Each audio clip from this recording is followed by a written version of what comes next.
Liega, a roda cortará o pescoço do pato. Sim ou não? De certo que cortará. E ele abre-se num largo sorriso. Pois bem, meu rapaz, digo eu. Vamos a isso. Vamos a isso, repete ele. Logo foi feito.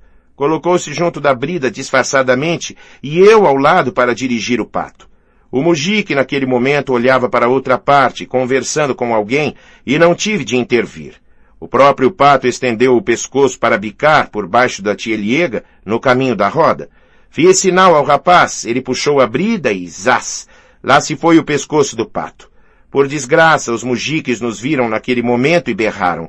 Tu fizeste de propósito. Não foi não. Foi sim. E gritaram. Ao juiz de paz. E levaram-me também. Tu também estavas lá. Estavas combinado com ele. Todo o mercado te conhece. Com efeito, sou conhecido de todo o mercado, acrescentou Colha com orgulho. Fomos todos à casa do juiz de paz, não tendo sido esquecido o pato. E eis o meu rapaz, apavorado, que se põe a chorar, chorava como uma mulher. O condutor gritava. Desta maneira pode-se matar quantos patos se quiser. As testemunhas seguiam, naturalmente. O juiz de paz logo sentenciou.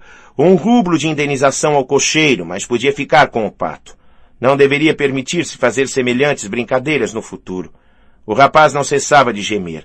Não fui eu, foi ele que me ensinou. Respondi com um grande sangue frio que não lhe ensinara, mas somente exprimira a ideia principal. Não se tratava senão de um projeto. O juiz Niefiedov sorriu, mas arrependeu-se logo de haver sorrido. Vou enviar uma comunicação a seu diretor, disse-me ele, para que doravante não amadureça você mais tais projetos, em lugar de estudar e de aprender suas lições. Não fez nada disso, mas o caso espalhou-se e chegou com efeito às orelhas da diretoria. Sabe-se como são elas compridas. O professor Kolbasnikov ficou mais que qualquer outro exaltado, mas Dardanielov tomou de novo minha defesa. E Kolbasnikov está agora zangado com nós todos, como um burro vermelho. Ouviste dizer, Iliusha, que ele se casou recebendo 1000 rublos de dote dos Mikhailov? A noiva é um verdadeiro espantalho. Os alunos da 3ª classe logo compuseram um epigrama. É engraçado, vou trazê-lo para ti depois. Nada tenho a dizer de Dardanielov. É um homem de sólidos conhecimentos. Respeito as pessoas como ele e não é porque ele me defendeu. No entanto, tu lhe passaste a perna a respeito da fundação de Troia, observou Smurov todo orgulhoso de Krasotkin. A história do pato agradara-lhe bastante. Mas deu-se mesmo isso? Interveio servilmente o capitão. Trata-se da fundação de Troia? Ouvimos falar disso. Iliusha tinha me contado. Ele sabe tudo, papai. É o mais instruído de nós todos, disse Iliusha. Finge que não, mas é o primeiro em todas as matérias. Iliusha contemplava Kolya com uma felicidade infinita. É uma bagatela. Considero eu mesmo essa questão como fútil, replicou Kolya com um orgulho modesto. Conseguira desinibir-se, se bem que estivesse um tanto perturbado. Sentia que havia contado a história do pato com demasiado ardor, ao passo que Alyosha calara-se durante todo o relato e ficara sério. Seu amor próprio inquieto perguntava a si mesmo pouco a pouco. Será que se cala porque me despreza, crendo que procuro seus elogios? Se ele se permite acreditar isto, eu... Esta questão é para mim das mais fúteis, cortou ele orgulhosamente.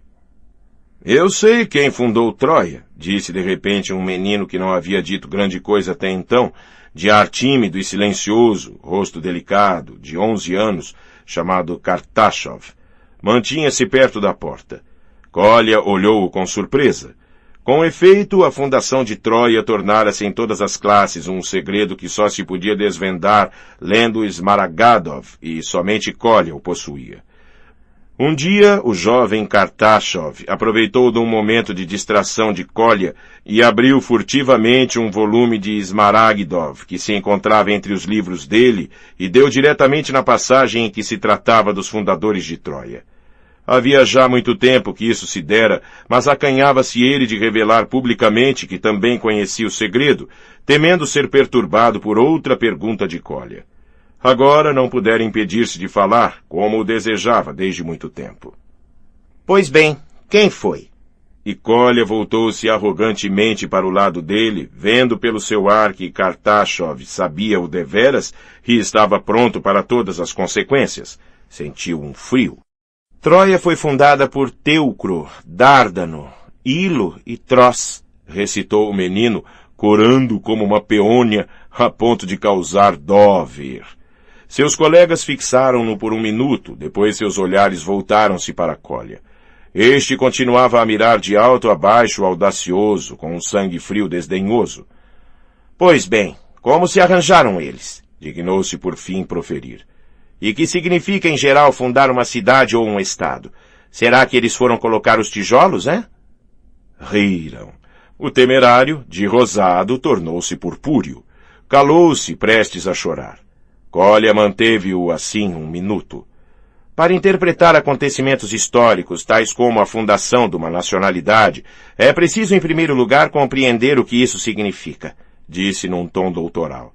Aliás, não atribuo importância a todos esses contos de comadres. Em geral, não tenho grande apreço pela história universal, acrescentou displicentemente. Pela história universal?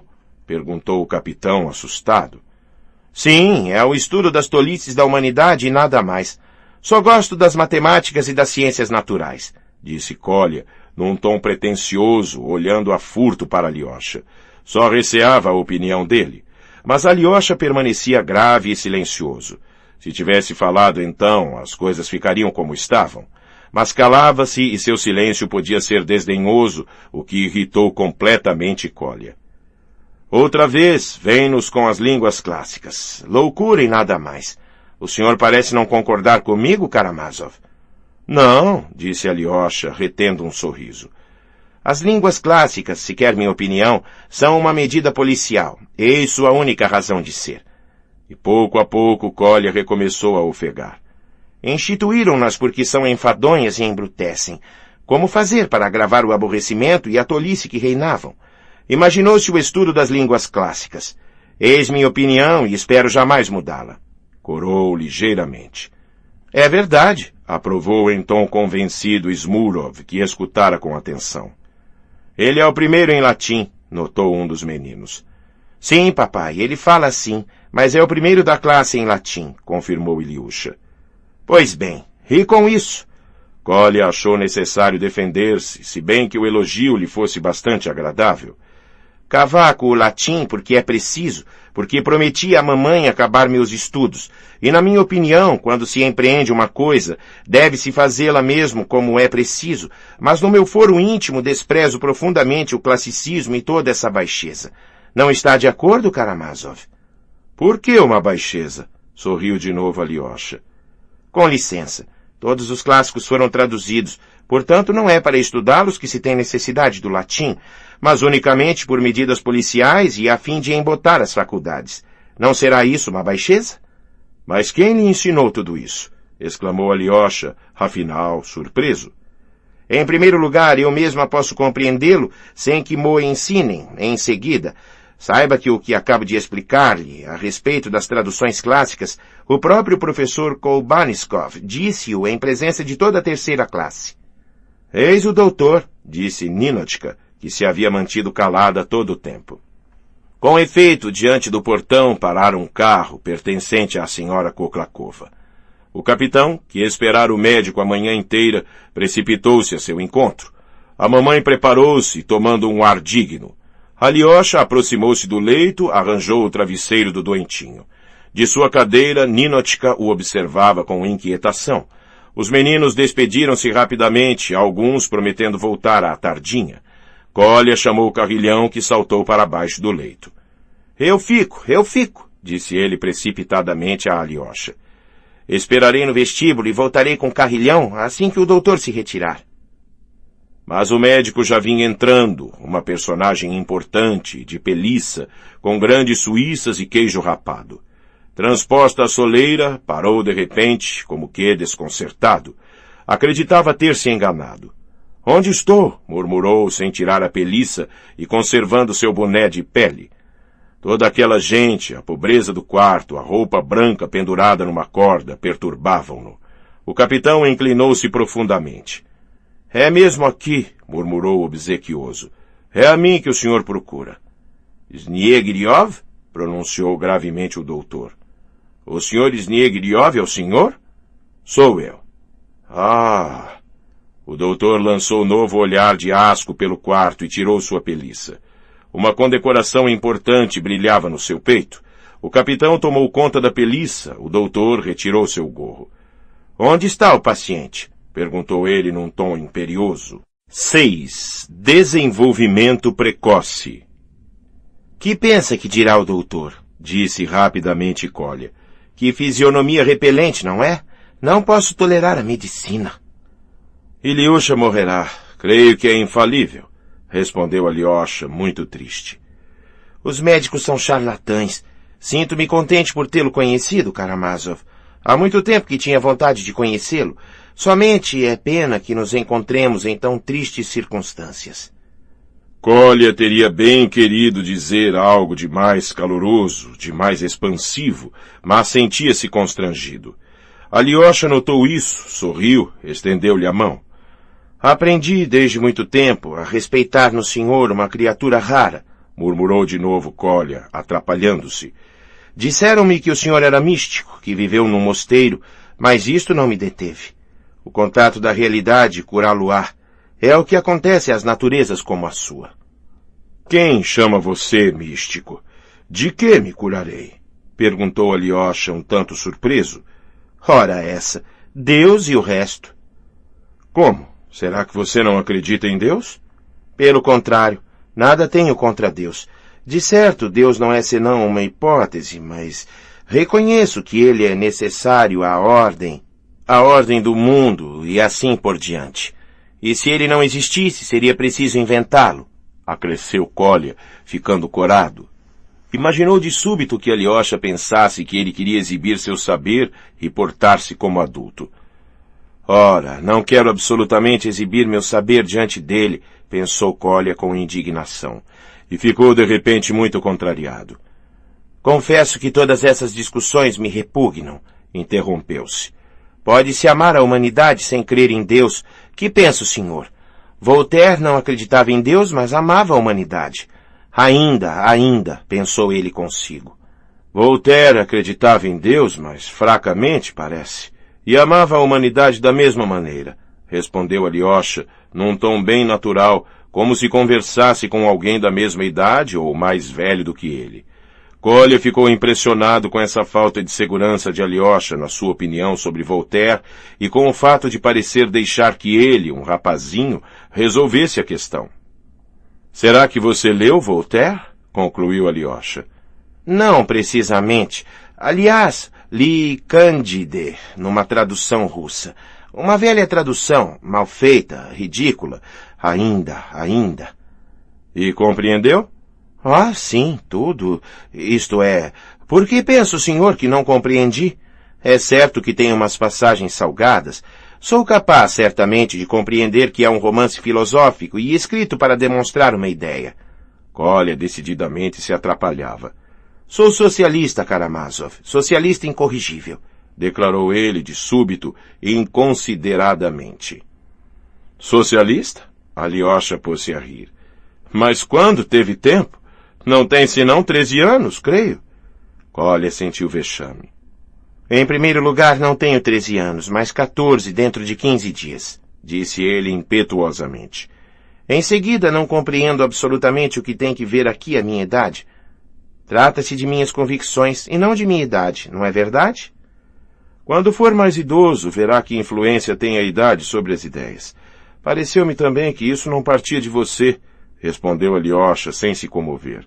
Mas Kolya, nervoso, interrompeu-o.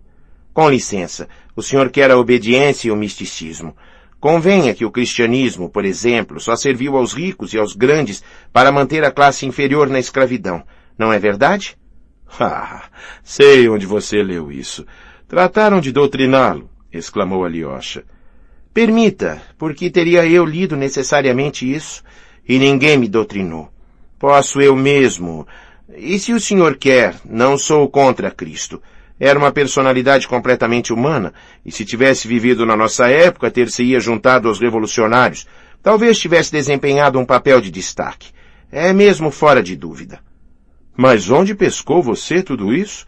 Com que imbecil andou às voltas? Exclamou Alyosha. Não se pode dissimular a verdade. Tenho muitas vezes ocasião de conversar com o Sr. Rakitin, mas pretende-se que o velho Bielinski também disse isso. Bielinski? Não me lembro. Não o escreveu em parte alguma. Se não escreveu, disse-o, assegura-se. Ouvi alguém dizer, aliás, diabos. Você leu Bielinski? Veja, senhor. Não o li, na verdade, mas li o trecho a respeito de Tatiana, porque não parte ela com Onegin. Por que não parte ela com Onegin? Será que você compreende já isso? Com licença, creio que o senhor me toma pelo jovem Smurov. Kolya sorriu irritado. Aliás, não vá crer que sou um grande revolucionário. Estou muitas vezes em desacordo com o Sr. Rakitin. Não sou partidário da emancipação das mulheres. Reconheço que a mulher é uma criatura inferior e deve obedecer. Le femme tricotin, disse Napoleão. Kolya sorriu. E pelo menos nisto estou de pleno acordo com a opinião desse pseudo-grande homem. Acho igualmente que é uma covardia expatriar-se para a América. Pior que isso, uma tolice. Por que ir para a América quando se pode trabalhar entre nós para bem da humanidade? Sobretudo agora, há todo um campo de atividade fecunda. Foi o que respondi. Como? Respondeu? A quem? Será que já lhe propuseram ir para a América? Impeliram-me a isso, confesso, mas recusei. E isto, bem entendido, aqui entre nós, Karamazov, nem uma palavra a ninguém, entendeu? Só ao senhor é que conto. Não tenho vontade nenhuma de cair entre as patas da terceira seção e aprender lições na Ponte das Correntes.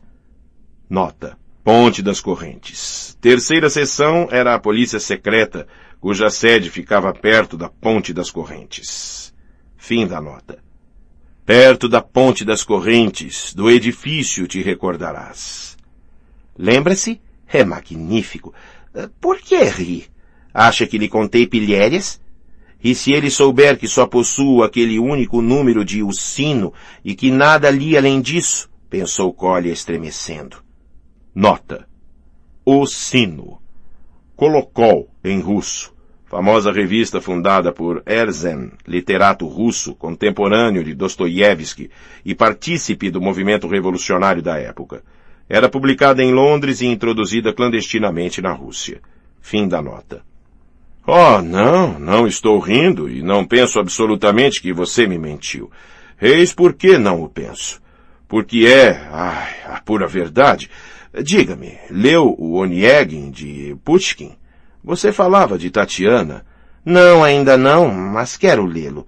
Não tenho preconceitos, Karamazov. Quero ouvir ambas as partes. Por que essa pergunta? Por coisa nenhuma. Diga, Karamazov, o senhor me despreza? Cortou Kolya, que se ergueu diante de Alyosha, como para se pôr em posição. Por favor, fale francamente. Eu o desprezo? Alyosha olhou com espanto. Por quê, afinal? Deploro somente que uma natureza encantadora como a sua, na aurora da vida, já esteja pervertida por tais absurdos. Não se inquiete pela minha natureza, interrompeu Kolya, não sem fatuidade. Mas quanto a suspeitoso, eu o sou. Tola e grosseiramente suspeitoso. O senhor sorriu ainda há pouco e pareceu-me... sorri, por uma razão bem diversa. Fique sabendo. Li recentemente a opinião de um estrangeiro, um alemão que vivia na Rússia, a respeito da juventude estudantil de hoje. Se mostrardes a um estudante russo, escreveu ele, uma carta do firmamento, a respeito da qual não tinha ele até então nenhuma ideia, ele vô-la devolverá no dia seguinte com correções. Conhecimentos nulos de uma presunção sem limites, eis o que queria dizer o alemão a respeito do estudante russo. É totalmente verdadeiro, disse Kolya, numa explosão de riso. É a própria verdade. Bravo, alemão! No entanto, aquele cabeça quadrada não encarou também o lado bom. Que pensa o senhor? A presunção, seja, isto vem da juventude, isto se corrige, se verdadeiramente deve ser corrigido. Em compensação, há o espírito de independência desde os mais jovens anos, a audácia das ideias e das convicções, em lugar de seu servilismo rastejante diante da autoridade. No entanto, o alemão disse a verdade. Viva o alemão! Entretanto, é preciso sufocar os alemães. Muito embora sejam fortes nas ciências, é preciso sufocá-los. Por que isso? Sorriu Alyosha. Ora essa. É pilhéria minha, possivelmente, convenho. Sou por vezes um capeta. E quando alguma coisa me agrada, não me contenho e sou capaz de proferir absurdos. A propósito, estamos aqui prosando e aquele doutor não acaba. Aliás, pode dar-se que esteja examinando a mamãe e a Ninochka, a doente. Sabe de uma coisa? Essa Ninochka me agradou. Quando eu ia saindo, sussurrou-me ela. Por que não veio antes, num tom de censura? Creio que ela é muito boa e digna de lástima. Sim, sim, você voltará e verá que criatura é ela. Precisa conhecer tais criaturas para saber apreciar muitas outras coisas que aprenderá precisamente em companhia delas, observou Alyosha com ardor. É o melhor meio para você se transformar. Oh, quanto lamento e me censuro por não ter vindo antes, disse Kolya com amargura. Sim, é muito de lamentar. Viu a alegria do pobrezinho? E como se consumia ele à sua espera. Não me fale disso. Aviva meu pesar. Aliás, bem o mereci. Se não vim, foi por amor próprio, egoísta e por vil despotismo, do qual jamais pude desembaraçar-me, malgrado todos os meus esforços. Vejo-o agora, por muitas coisas sou um miserável, Karamazov. Não, você tem uma natureza encantadora, se bem que falsificada, e compreendo por que podia exercer tamanha influência sobre aquele menino nobre de uma sensibilidade doentia, respondeu calorosamente Alyosha. E é o senhor quem me diz isso? Exclamou Kolya.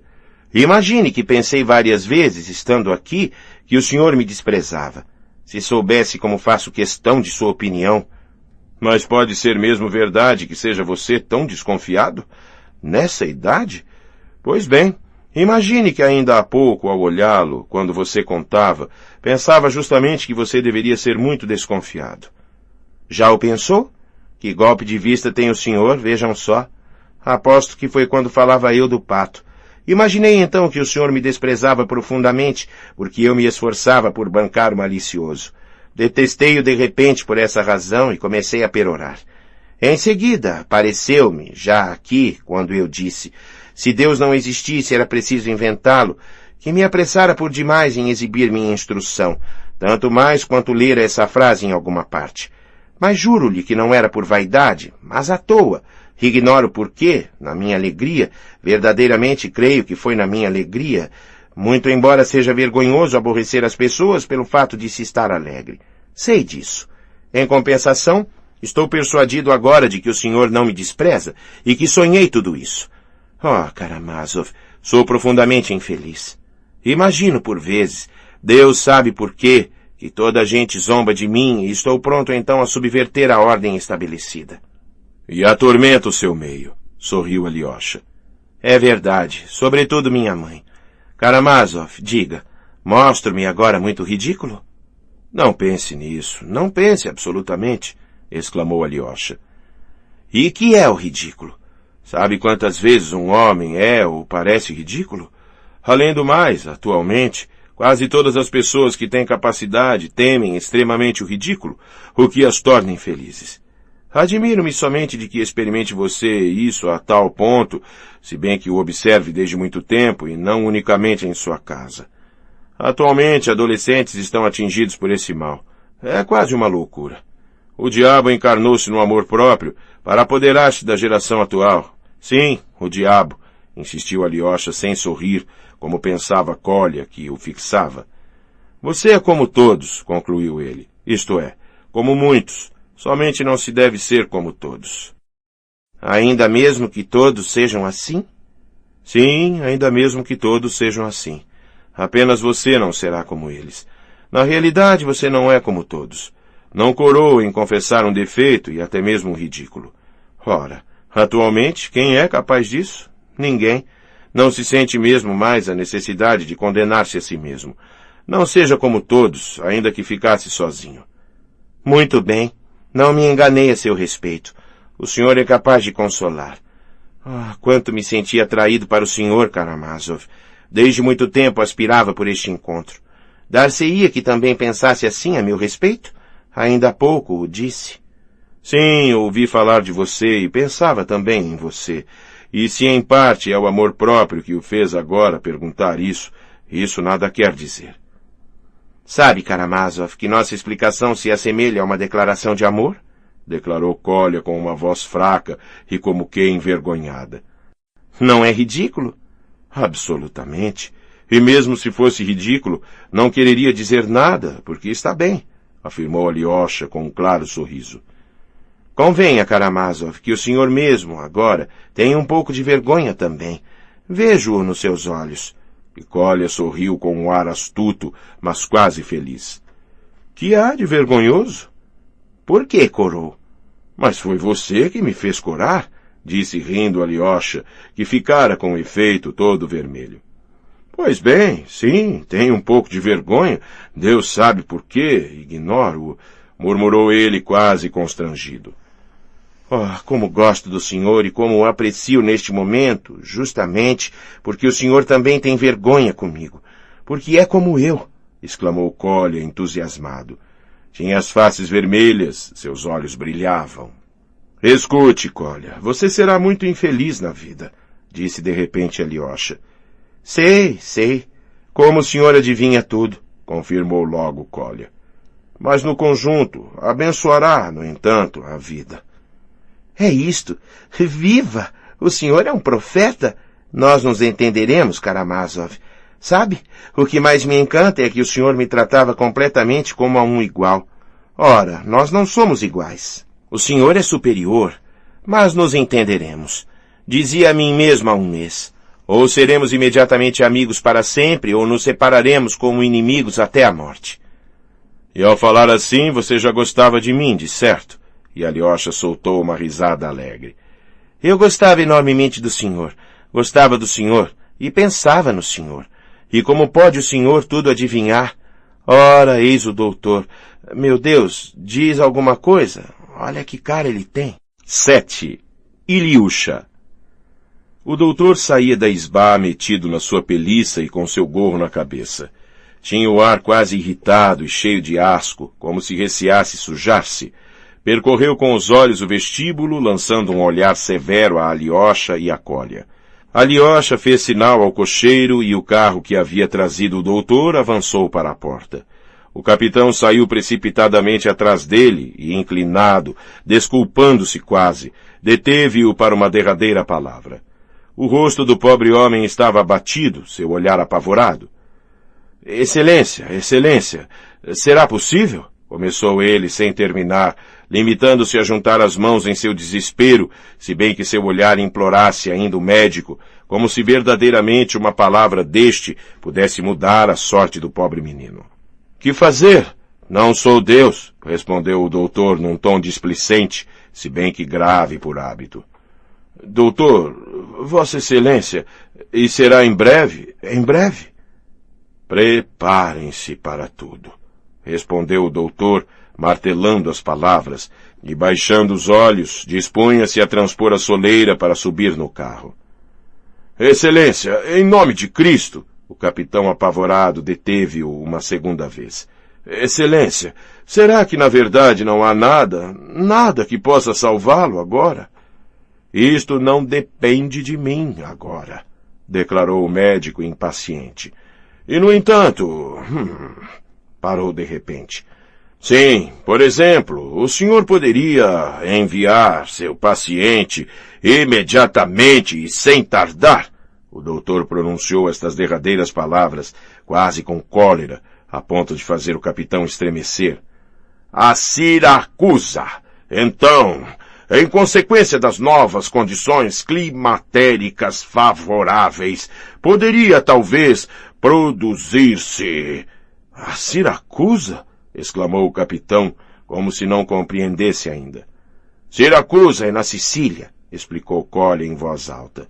O doutor olhou para ele. Na Sicília? Excelência, disse o capitão transtornado. O senhor viu. Juntou as mãos, mostrando o interior de sua casa. E a mamãe? A família? Não. Sua família não iria à Sicília, mas ao Cáucaso. desde a primavera, e depois que sua esposa tivesse tomado as águas no Cáucaso em vista de seus reumatismos, seria preciso enviá-la imediatamente a Paris, à clínica do alienista Le Pelletier. Poderia dar-lhe uma apresentação. E então poderia talvez produzir-se... Doutor, o senhor está vendo? E o capitão estendeu de novo os braços, mostrando no seu desespero as traves nuas que formavam a parede do vestíbulo. Mas isto não é de minha alçada, sorriu o médico. Disse-lhe simplesmente o que poderia responder a ciência à sua pergunta a respeito dos derradeiros meios. O resto, a meu pesar... Não tenha medo, curandeiro. Meu cachorro não o morderá, disse bem alto Kolya, notando que o doutor olhava com alguma inquietação para Carrilhão, que se mantinha na soleira. Um tom colérico ressoava em sua voz. Como declarou mais tarde, foi de propósito e para insultar o doutor que o chamara de curandeiro. Que é? Disse o doutor, fitando Kolya com surpresa. Quem é? E dirigiu-se a Alyosha como para lhe pedir contas. É o dono de Carrilhão, curandeiro. Não se inquiete a respeito de minha pessoa. Carrilhão? Repetiu o doutor, que não tinha compreendido. Adeus, curandeiro. Tornaremos a ver-nos em Siracusa. Quem é? Quem é ele? Perguntou o doutor exasperado. É um colegial, doutor. Um brincalhão. Não lhe dê atenção, declarou rapidamente Alyosha, franzindo o senho. Kolya, cale-se. Não dê atenção, repetiu ele com alguma impaciência. É preciso dar-lhe uma surra. Dar-lhe uma surra, disse o doutor furioso, batendo com os pés. Sabe, curandeiro, que Carrilhão poderia muito bem morder? Proferiu Kolya com voz trêmula e muito pálido, de olhos chamejantes. Aqui, Carrilhão! Kolya, se você disser ainda uma palavra, romperei com você para sempre, gritou impetuosamente Alyosha. Curandeiro, só há uma criatura no mundo que possa dar ordens a Nikolai Krasotkin. Ei-la, designou Alyosha. Submeto-me. Adeus. Abriu a porta e entrou no quarto. Carrilhão lançou-se atrás dele. O doutor ficou 5 segundos como que petrificado. Olhou Alyosha e cuspiu, gritando. Não sei o quê. O capitão precipitou-se para ajudá-lo. Alyosha entrou por sua vez. Kolya já estava à cabeceira de Ilyusha. O doente segurava-lhe a mão e chamava seu pai. O capitão voltou logo. Papai, venha cá. Nós... murmurou Ilyusha, super excitado, mas não tendo força para continuar, estendeu para a frente seus braços emagrecidos, passou-os em torno de Kolya e de seu pai, que reuniu no mesmo abraço, apertando-se contra eles. O capitão foi sacudido por soluços silenciosos, e Kolya estava a ponto de chorar. Papai, quanto dó o senhor me causa, papai, gemeu Ilyusha. Ilyusha, meu querido, o doutor disse que tu ficará curado. Seremos felizes. Ah, papai, sei bem o que o novo doutor lhe disse a meu respeito. Vi, exclamou Ilyusha. Apertou-os de novo com todas as suas forças contra si, ocultando seu rosto no ombro de seu pai. Papai, não chore. Quando eu morrer, tome um bom menino, outro. Escolha o melhor dentre eles, chame-o de Ilyusha e ame-o em lugar de mim. Cala-te, meu velho. Ficarás bom, gritou Krasotkin, como que zangado. Quanto a mim, papai, não se esqueça nunca de mim, continuou Ilyusha. Venha a meu túmulo. O senhor sabe, papai. Enterre-me junto de nossa grande pedra, lá onde nós íamos passear. E vá lá com Krasotkin de tardinha e Carrilhão, e eu os esperarei. Papai. Sua voz estrangulou-se e os 3 mantiveram-se enlaçados, sem falar. Ninochka chorava mansamente em sua cadeira e, de repente, vendo todos a chorar, a mamãe desatou em lágrimas. Ilyusha! Exclamava ela. Krasotkin desvencilhou-se dos braços de Ilyusha. Adeus, meu velho. Minha mãe me espera para almoçar, disse ele rapidamente. Que pena não a haver eu prevenido. Ficará muito inquieta. Mas depois do almoço voltarei para teu lado, até à noite, e terei muita coisa para contar-te. E trarei Carrilhão. Agora vou levá-lo, porque ele se poria a uivar na minha ausência e te incomodaria. Até logo. Correu para o vestíbulo. Não queria chorar, mas não pôde impedir-se disso. Foi nesse estado que o encontrou Alyosha. Kolya deve manter absolutamente sua palavra e voltar. Senão experimentará ele violento pesar, disse com insistência. Absolutamente. Oh, quanto me censuro por não ter vindo mais cedo, murmurou Kolya, chorando francamente. Naquele momento o capitão surgiu e tornou a fechar logo a porta atrás de si. Tinha o ar desvairado, seus lábios tremiam. Parou diante dos dois jovens e ergueu os braços para o ar. Não quero um bom menino, não quero outro, murmurou ele, selvagem, rangindo os dentes. Se me esquecer de ti, Jerusalém, fique pegada minha língua. Não terminou, como se lhe faltasse a voz, e deixou-se cair diante de um banco de madeira. Com a cabeça apertada entre os punhos, pôs-se a soluçar, gemendo, mas baixinho, para que seus gemidos não fossem ouvidos na isbá. Kolya precipitou-se para a rua. Adeus, Karamazov. Virá também? Perguntou com um ar brusco, zangado, a Alyosha. Esta tarde, sem falta. Que disse ele a respeito de Jerusalém? Que era aquilo? Tirado da Bíblia. Se me esquecer de ti, Jerusalém, isto é, se eu esquecer o que tenho de mais precioso, se o trocar por outro amor, então que seja fulminado. Compreendo, basta. Venha também. Aqui, carrilhão, gritou ele com raiva ao cachorro e afastou-se a grandes passadas. Fim do CD MP3 2. Livro 11. Ivan Fyodorovich. 1. Em casa de Grushenka. Alyosha dirigia-se à praça da igreja, à casa Morozova, onde residia Grushenka. Naquela mesma manhã, havia-lhe ela enviado Fienia, rogando-lhe insistentemente que fosse à sua casa. Indagando dela, soube Alyosha que sua patroa se achava desde a véspera numa grande agitação. Durante os 2 meses que se haviam seguido à prisão de seu irmão, fora ele muitas vezes à casa Morozova, espontaneamente ou da parte de Mitya. 3 dias após, caíra Grushenka gravemente doente. Mantivera-se de cama quase 5 semanas, ficando 8 dias sem conhecimento. Mudara muito e emagrecera, com a tez amarelecida, embora pudesse sair havia já umas 2 semanas. Mas aos olhos de Alyosha, o rosto dela tornara-se mais sedutor e gostava ele, ao se aproximar dela, de encontrar-lhe o olhar. Seus olhos tinham tomado algo de resoluto e de reflexivo. Uma decisão calma, mas inflexível, manifestava-se nela. Entre os supercílios cavara-se uma pequena ruga vertical que dava a seu gracioso rosto uma expressão concentrada, quase severa ao primeiro contato. Nenhum traço da frivolidade de outrora.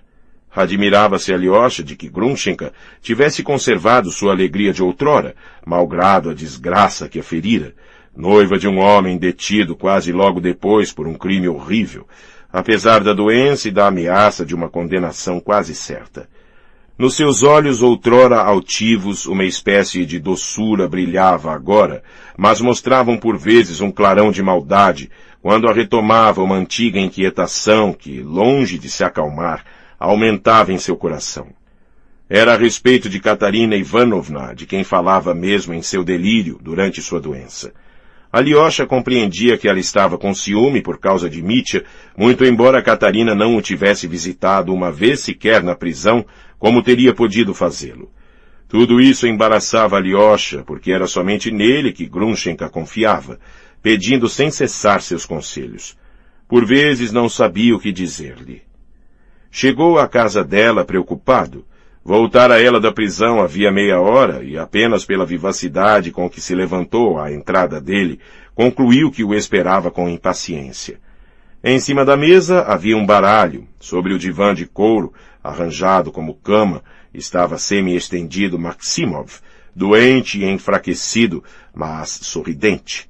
Aquele velho, sem pouso, que voltara 2 meses antes de Mokroe com Grushenka, não a deixara mais desde então. Após o trajeto sob a chuva e na lama, todo encharcado e apavorado, sentara-se no divã, olhando-a em silêncio, com um sorriso que implorava. Grushenka, esmagada de pesar e já presa de febre, esqueceu-o quase a princípio, absorvida por outros cuidados. De repente, olhou-o fixamente. Ele mostrou um sorriso lastimoso, embaraçado. Ela chamou Fienia e ordenou que lhe desse de comer. Durante o dia inteiro ficou ele quase imóvel no seu lugar. Quando escureceu e fecharam os postigos, Fienia perguntou à sua patroa. Então, senhora, esse senhor vai ficar para dormir? Sim, prepara-lhe um leito no divã, respondeu Grushenka. Interrogando-o, soube que não sabia ele para onde ir e que o senhor Kolganov, meu benfeitor, declarou-me francamente que não me receberia mais e me deu 5 rublos. Pois bem, tanto pior, fica, decidiu Grushenka no seu pesar, sorrindo-lhe com compaixão. O velho ficou comovido com aquele sorriso, seus lábios tremeram de emoção. Foi assim que ficou em casa dela na qualidade de parasita errante. Mesmo durante a doença de Grushenka, não deixou a casa. Fienia e a velha cozinheira, sua avó, não o expulsaram, mas continuaram a dar-lhe de comer e a fazer-lhe a cama em cima do divã. Posteriormente, Grushenka se habituou mesmo com ele, e voltando de uma visita a Mitya, a quem visitava ainda convalescente, punha-se a conversar futilidades com Maximushka, para esquecer seu pesar. Verificou-se que o velho possuía certo talento de contador, de sorte que se lhe tornou mesmo necessário. Fora a Alyosha, que não demorava, aliás, muito tempo, Grushenka não recebia quase ninguém. Quanto ao velho comerciante Samsonov, estava então gravemente doente. Ia-se, como diziam na cidade. Morreu, com efeito, 1 semana depois do julgamento de Mitya. 3 semanas antes de sua morte, sentindo chegar o fim, chamou à sua presença seus filhos com suas famílias e ordenou-lhes que não mais o deixassem. A partir daquele momento, deu ordens expressas aos criados para não deixarem entrar Grushenka, e se ela se apresentasse, dizer-lhe que ele lhe desejava que vivesse muito tempo feliz e que o esquecesse completamente. Grushenka mandava, no entanto, quase todos os dias, saber notícias dele. Este, afinal, exclamou ela, largando as cartas e acolhendo alegremente a Alyosha. Maximushka me amedrontava, dizendo que não virias mais. Ah, quanta necessidade tenho de ti. Senta-te. Queres café? Com prazer, disse Alyosha, sentando-se. Estou com muita fome. Fienia, café. Está pronto desde muito tempo.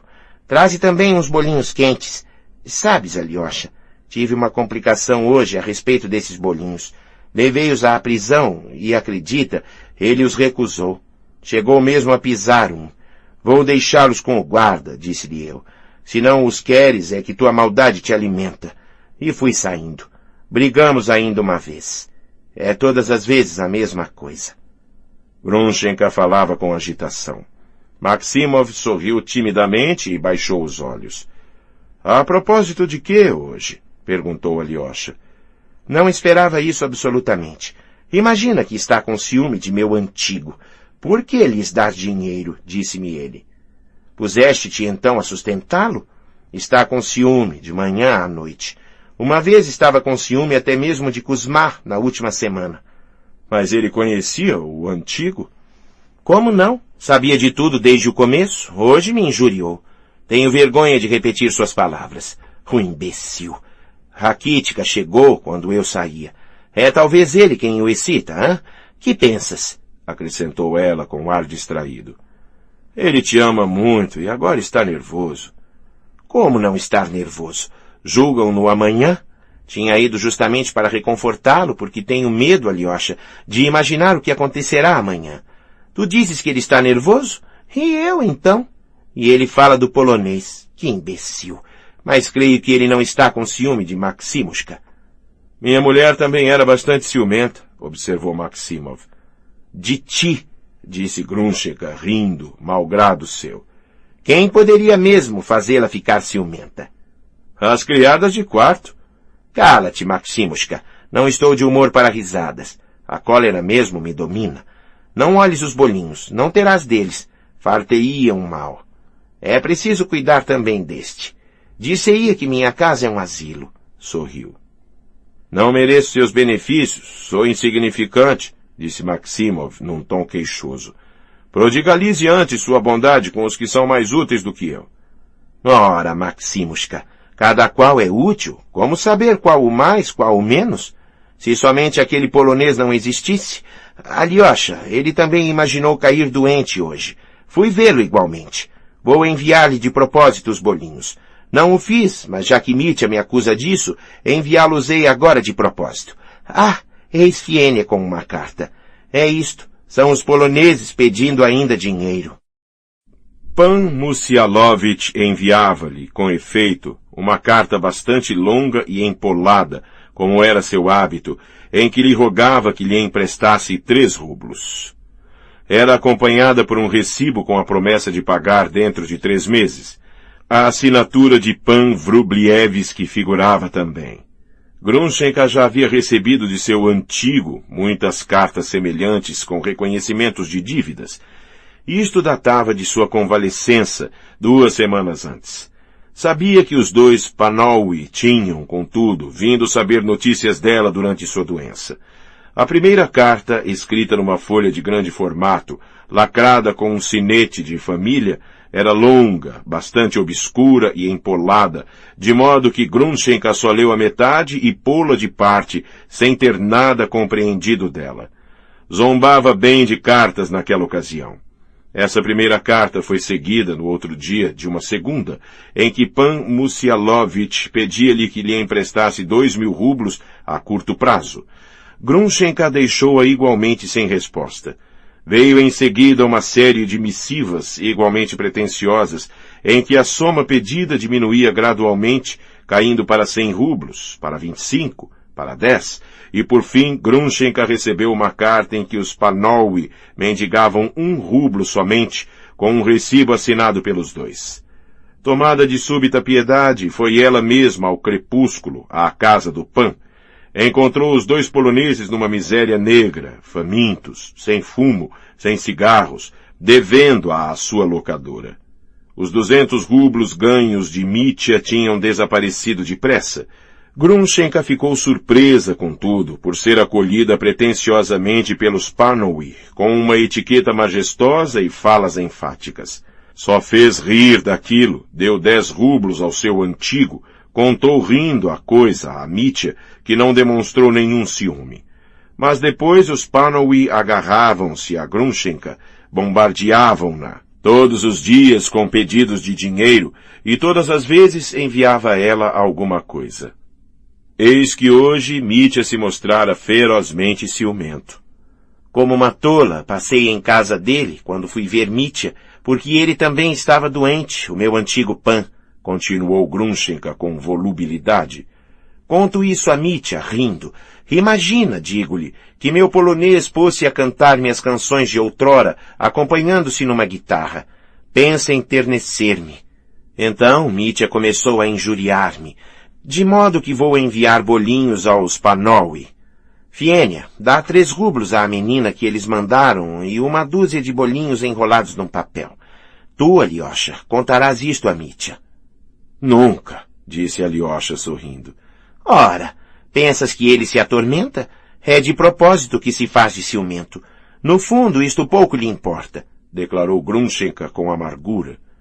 Como de propósito? Como és ingênuo, Alyosha.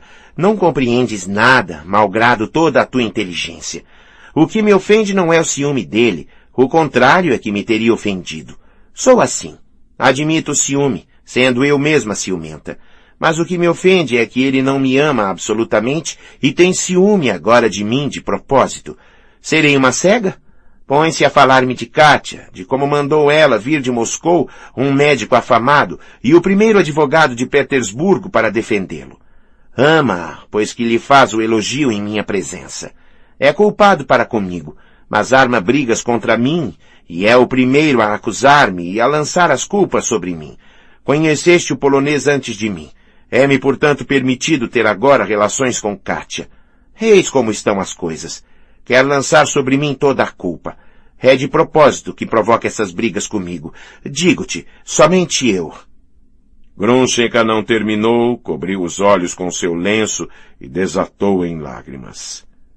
Ele não ama Katarina Ivanovna, disse com firmeza Alyosha. Saberei dentro em pouco se ele a ama ou não, disse ela com uma voz ameaçadora. Seu rosto alterou-se. Alyosha teve pena ao vê-la tomar de súbito um ar sombrio e irritado. Basta de tolices. Não foi para isso que te mandei chamar. Meu caro Alyosha, que se passará amanhã? Eis o que me tortura. Sou a única. Vejo que os outros não pensam nisso. Ninguém se interessa. Tu, pelo menos, pensas nisso? É amanhã o julgamento. Dize-me, como vão julgá-lo? Mas foi o lacaio quem matou. O lacaio. Meu Deus, será possível que o condenem em lugar dele e que ninguém tome sua defesa? Não incomodaram o lacaio, não é mesmo? Interrogaram-no rigorosamente e todos concluíram que não foi ele. Agora está gravemente doente desde aquela crise. É uma doença séria. Senhor, devias ir à casa daquele advogado e contar-lhe o caso em particular. Parece que mandaram buscá-lo em Petersburgo por 3.000 rublos. Sim, fomos nós que fornecemos a quantia. Ivan, Katarina Ivanovna e eu. Ela, sozinha, é que mandou buscar o médico por 2.000 rublos. O advogado Fietilkovitch teria exigido mais. Este caso, porém, teve repercussão na Rússia inteira. Todos os jornais falam dele. De modo que Fietilkovitch quis mesmo encarregar-se dele, sobretudo por causa da glória, tendo em vista a celebridade do processo. Estive com ele ontem. Então, falaste-lhe? Escutou sem dizer nada. Sua opinião já está formada, afirmou-me. No entanto, prometeu levar em consideração minhas palavras. Como em consideração? Ah, os velhacos. Eles o perderão. E o doutor, por que o fizeram vir? Como perito. Quer-se estabelecer que Mitya é louco e que matou num acesso de demência. Alyosha sorriu mansamente. Mas meu irmão não consentirá nisso.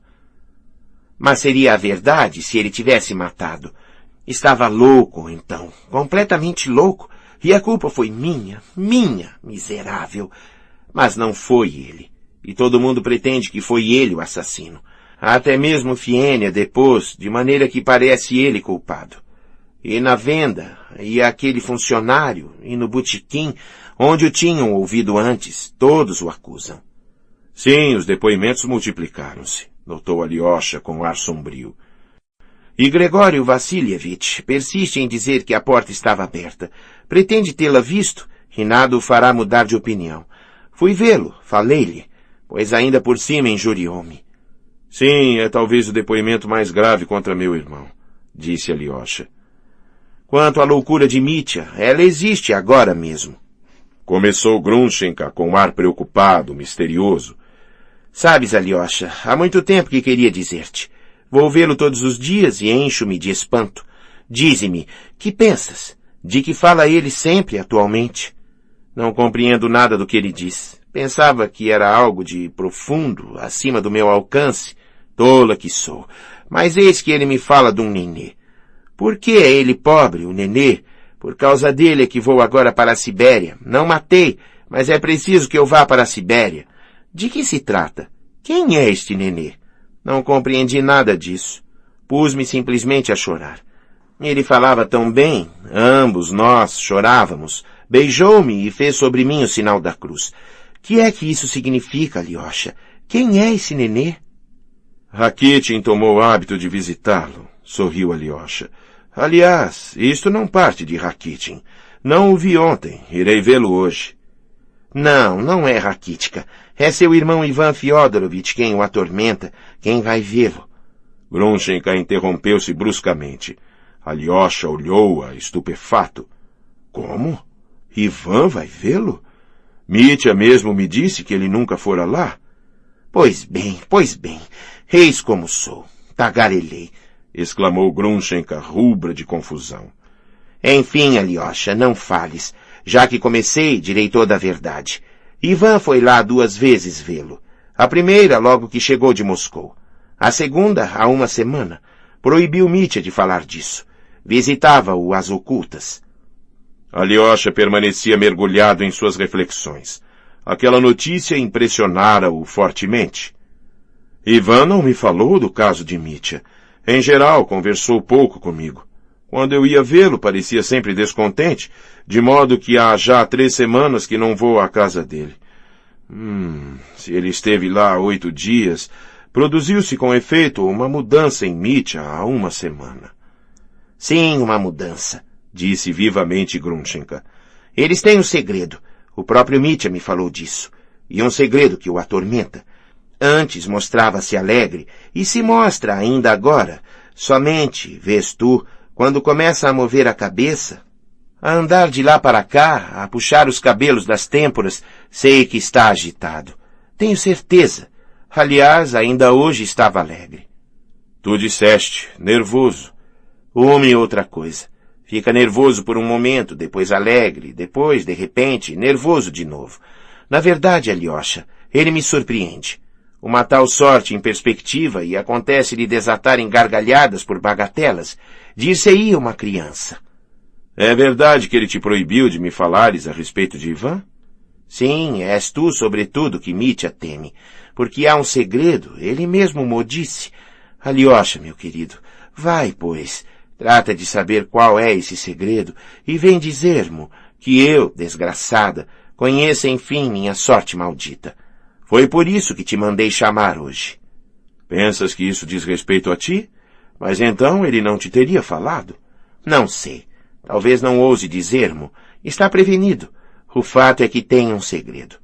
Mas tu mesma, que pensas disso? Penso que tudo está acabado para mim. São 3 ligados contra mim. Kátia faz parte disso. É dela que provém tudo. Mitya me previne por alusão. Pensa em abandonar-me, eis todo o segredo. Imaginaram isto todos 3, Mitya, Kátia e Ivan Fyodorovich. Ele me disse há 1 semana que Ivan está apaixonado por Kátia, por isso vai tanto à casa dela. Alyosha, queria perguntar-te, é verdade ou não? Fala-me em consciência. Não mentirei. Ivan não ama Katarina Ivanovna. Pois bem, eu também pensei isso então. Ele mente descaradamente. E faz-se agora ciumento para poder acusar-me em seguida. Mas é um imbecil. Não sabe dissimular. É demasiado franco. Pagar-mo-á. Tu acreditas que eu matei. Eis o que ele ousa censurar-me. Que Deus lhe perdoe. Espera. Essa Kátia terá o que ver comigo no tribunal. Falarei. Direi tudo. Pôs-se a chorar. Eis o que posso afirmar-te, Grunchenka, disse Alyosha levantando-se. Em primeiro lugar, é que ele te ama. Ama-te mais do que a tudo no mundo. E a ti somente, acredita-me. Tenho certeza disto. Em seguida, confesso-te que não irei arrancar seu segredo. Mas se ele mo disser, preveni-lo-ei de que te prometi contar-te. Neste caso, voltarei para dizer-te hoje. Somente, parece-me que Katarina Ivanovna nada tem a ver com isso. Esse segredo deve referir-se a outra coisa. É certamente isso. Por agora, adeus. Alyosha apertou-lhe a mão. Grunchenka continuava chorando. Via ele bem que não acreditava ela em suas consolações, mas aquela efusão havia-a aliviado. Causava-lhe pena deixá-la naquele estado, mas estava com pressa. Tinha ainda muito que fazer. 2. O pé doente. Queria em primeiro lugar ir à casa da senhora Koklakova. Apressava-se para acabar o mais depressa possível, para não chegar demasiado tarde ao encontro com Mitya. Havia 3 semanas que a senhora Koklakova estava doente. Tinha o pé inflamado, e muito embora não estivesse de cama, passava os dias semi-estendida sobre um divã na sua alcova, em galante traje íntimo, mas decente. Alyosha observara uma vez, sorrindo inocentemente, que a senhora Koklakova tornava-se faceira, malgrado sua doença. Enfeitava-se de borlas, fitas, camisetas. Durante os 2 últimos meses, o jovem Pierkotin impusera-se a frequentar-lhe a casa. Havia 4 dias que Alyosha ali não ia, e assim que entrou, dirigiu-se aos aposentos de Lisa, que lhe mandara dizer na véspera que fosse lá imediatamente vê-la para um negócio muito importante, o que por certas razões o interessava. Mas enquanto a criada de quarto ia anunciá-lo, a senhora Koklakova, informada de sua chegada, chamou-o só por 1 minuto. Alyosha achou que era melhor satisfazer em primeiro lugar a mamãe, senão ela o mandaria chamar a todo instante. Estava estendida sobre o divã, vestida como para uma festa, e parecia bastante agitada. Acolheu Alyosha com gritos de entusiasmo. Há um século que não o vejo. Uma semana inteira, misericórdia! Ah, você cá esteve há 4 dias, na quarta-feira passada. E aos aposentos de Lisa, estou certa de que queria andar na ponta dos pés para que eu não o ouvisse. Meu caro Alexei Fyodorovitch, se você soubesse quanto ela me inquieta. Isto é o principal, mas falaremos a respeito depois. Caro Alexei Fyodorovitch, confio-lhe inteiramente a minha Lisa. Após a morte do Stariets Zosima, paz à sua alma, ela se benzeu. Depois dele, considero você um asceta, se bem que lhe assente muito elegantemente seu novo traje. Onde encontrou você aqui um tal alfaiate? Mas não, afinal, isto não tem importância. Perdoe-me chamá-lo por vezes Alyosha. Sou uma velha, tudo me é permitido. Sorriu faceiramente. Mas isto também virá depois. Sobretudo, não devo esquecer o principal. Rogo-lhe, se devagar, chamar-me a atenção. Depois que Lisa retirou sua promessa infantil, Alexei Fyodorovitch, de casar com você, deve ter bem compreendido que não era senão o capricho de uma menina doente que ficou muito tempo na sua poltrona. Deus seja louvado. Agora ela já anda. Esse novo médico que Katia mandou buscar em Moscou para seu infeliz irmão, que acontecerá amanhã. Morro só de pensar nisso, sobretudo de curiosidade. Em suma, o tal médico veio ontem e examinou Lisa. Paguei-lhe 50 rublos pela visita. Mas não se trata disto. Está vendo? Atrapalho-me. Apresso-me sem saber por quê. Não sei mais onde estou. Tudo é para mim como uma meada enredada. Tenho medo de pô-lo em fuga, aborrecendo-o. Só tenho visto você. Ah, meu Deus, nem pensei nisso. Em primeiro lugar, café. Yulia, Glafira, café. Alyosha apressou-se em agradecer, dizendo que acabara de tomar café. Em casa de quem? Em casa de Agrafiena Alexandrovna. Em casa daquela mulher? Ah, é ela a causa de tudo. Aliás, não sei, dizem que ela procede agora irreprochavelmente. É um pouco tarde. Teria valido mais antes, quando era preciso, de que serve isso agora. Cale-se, Alexei Fyodorovitch. Porque tenho tanto que dizer que não direi nada absolutamente, creio. Esse horrível processo. Irei de qualquer forma. Preparo-me para isso. Levar-me-ão numa cadeira, posso ficar sentada, e você sabe que figuro no rol das testemunhas. Como haverei de falar? Como haverei de falar? Não sei o que direi. É preciso prestar juramento, não é? Sim, mas penso que a senhora não poderá comparecer. Posso ficar sentada? Ah, você me atrapalha.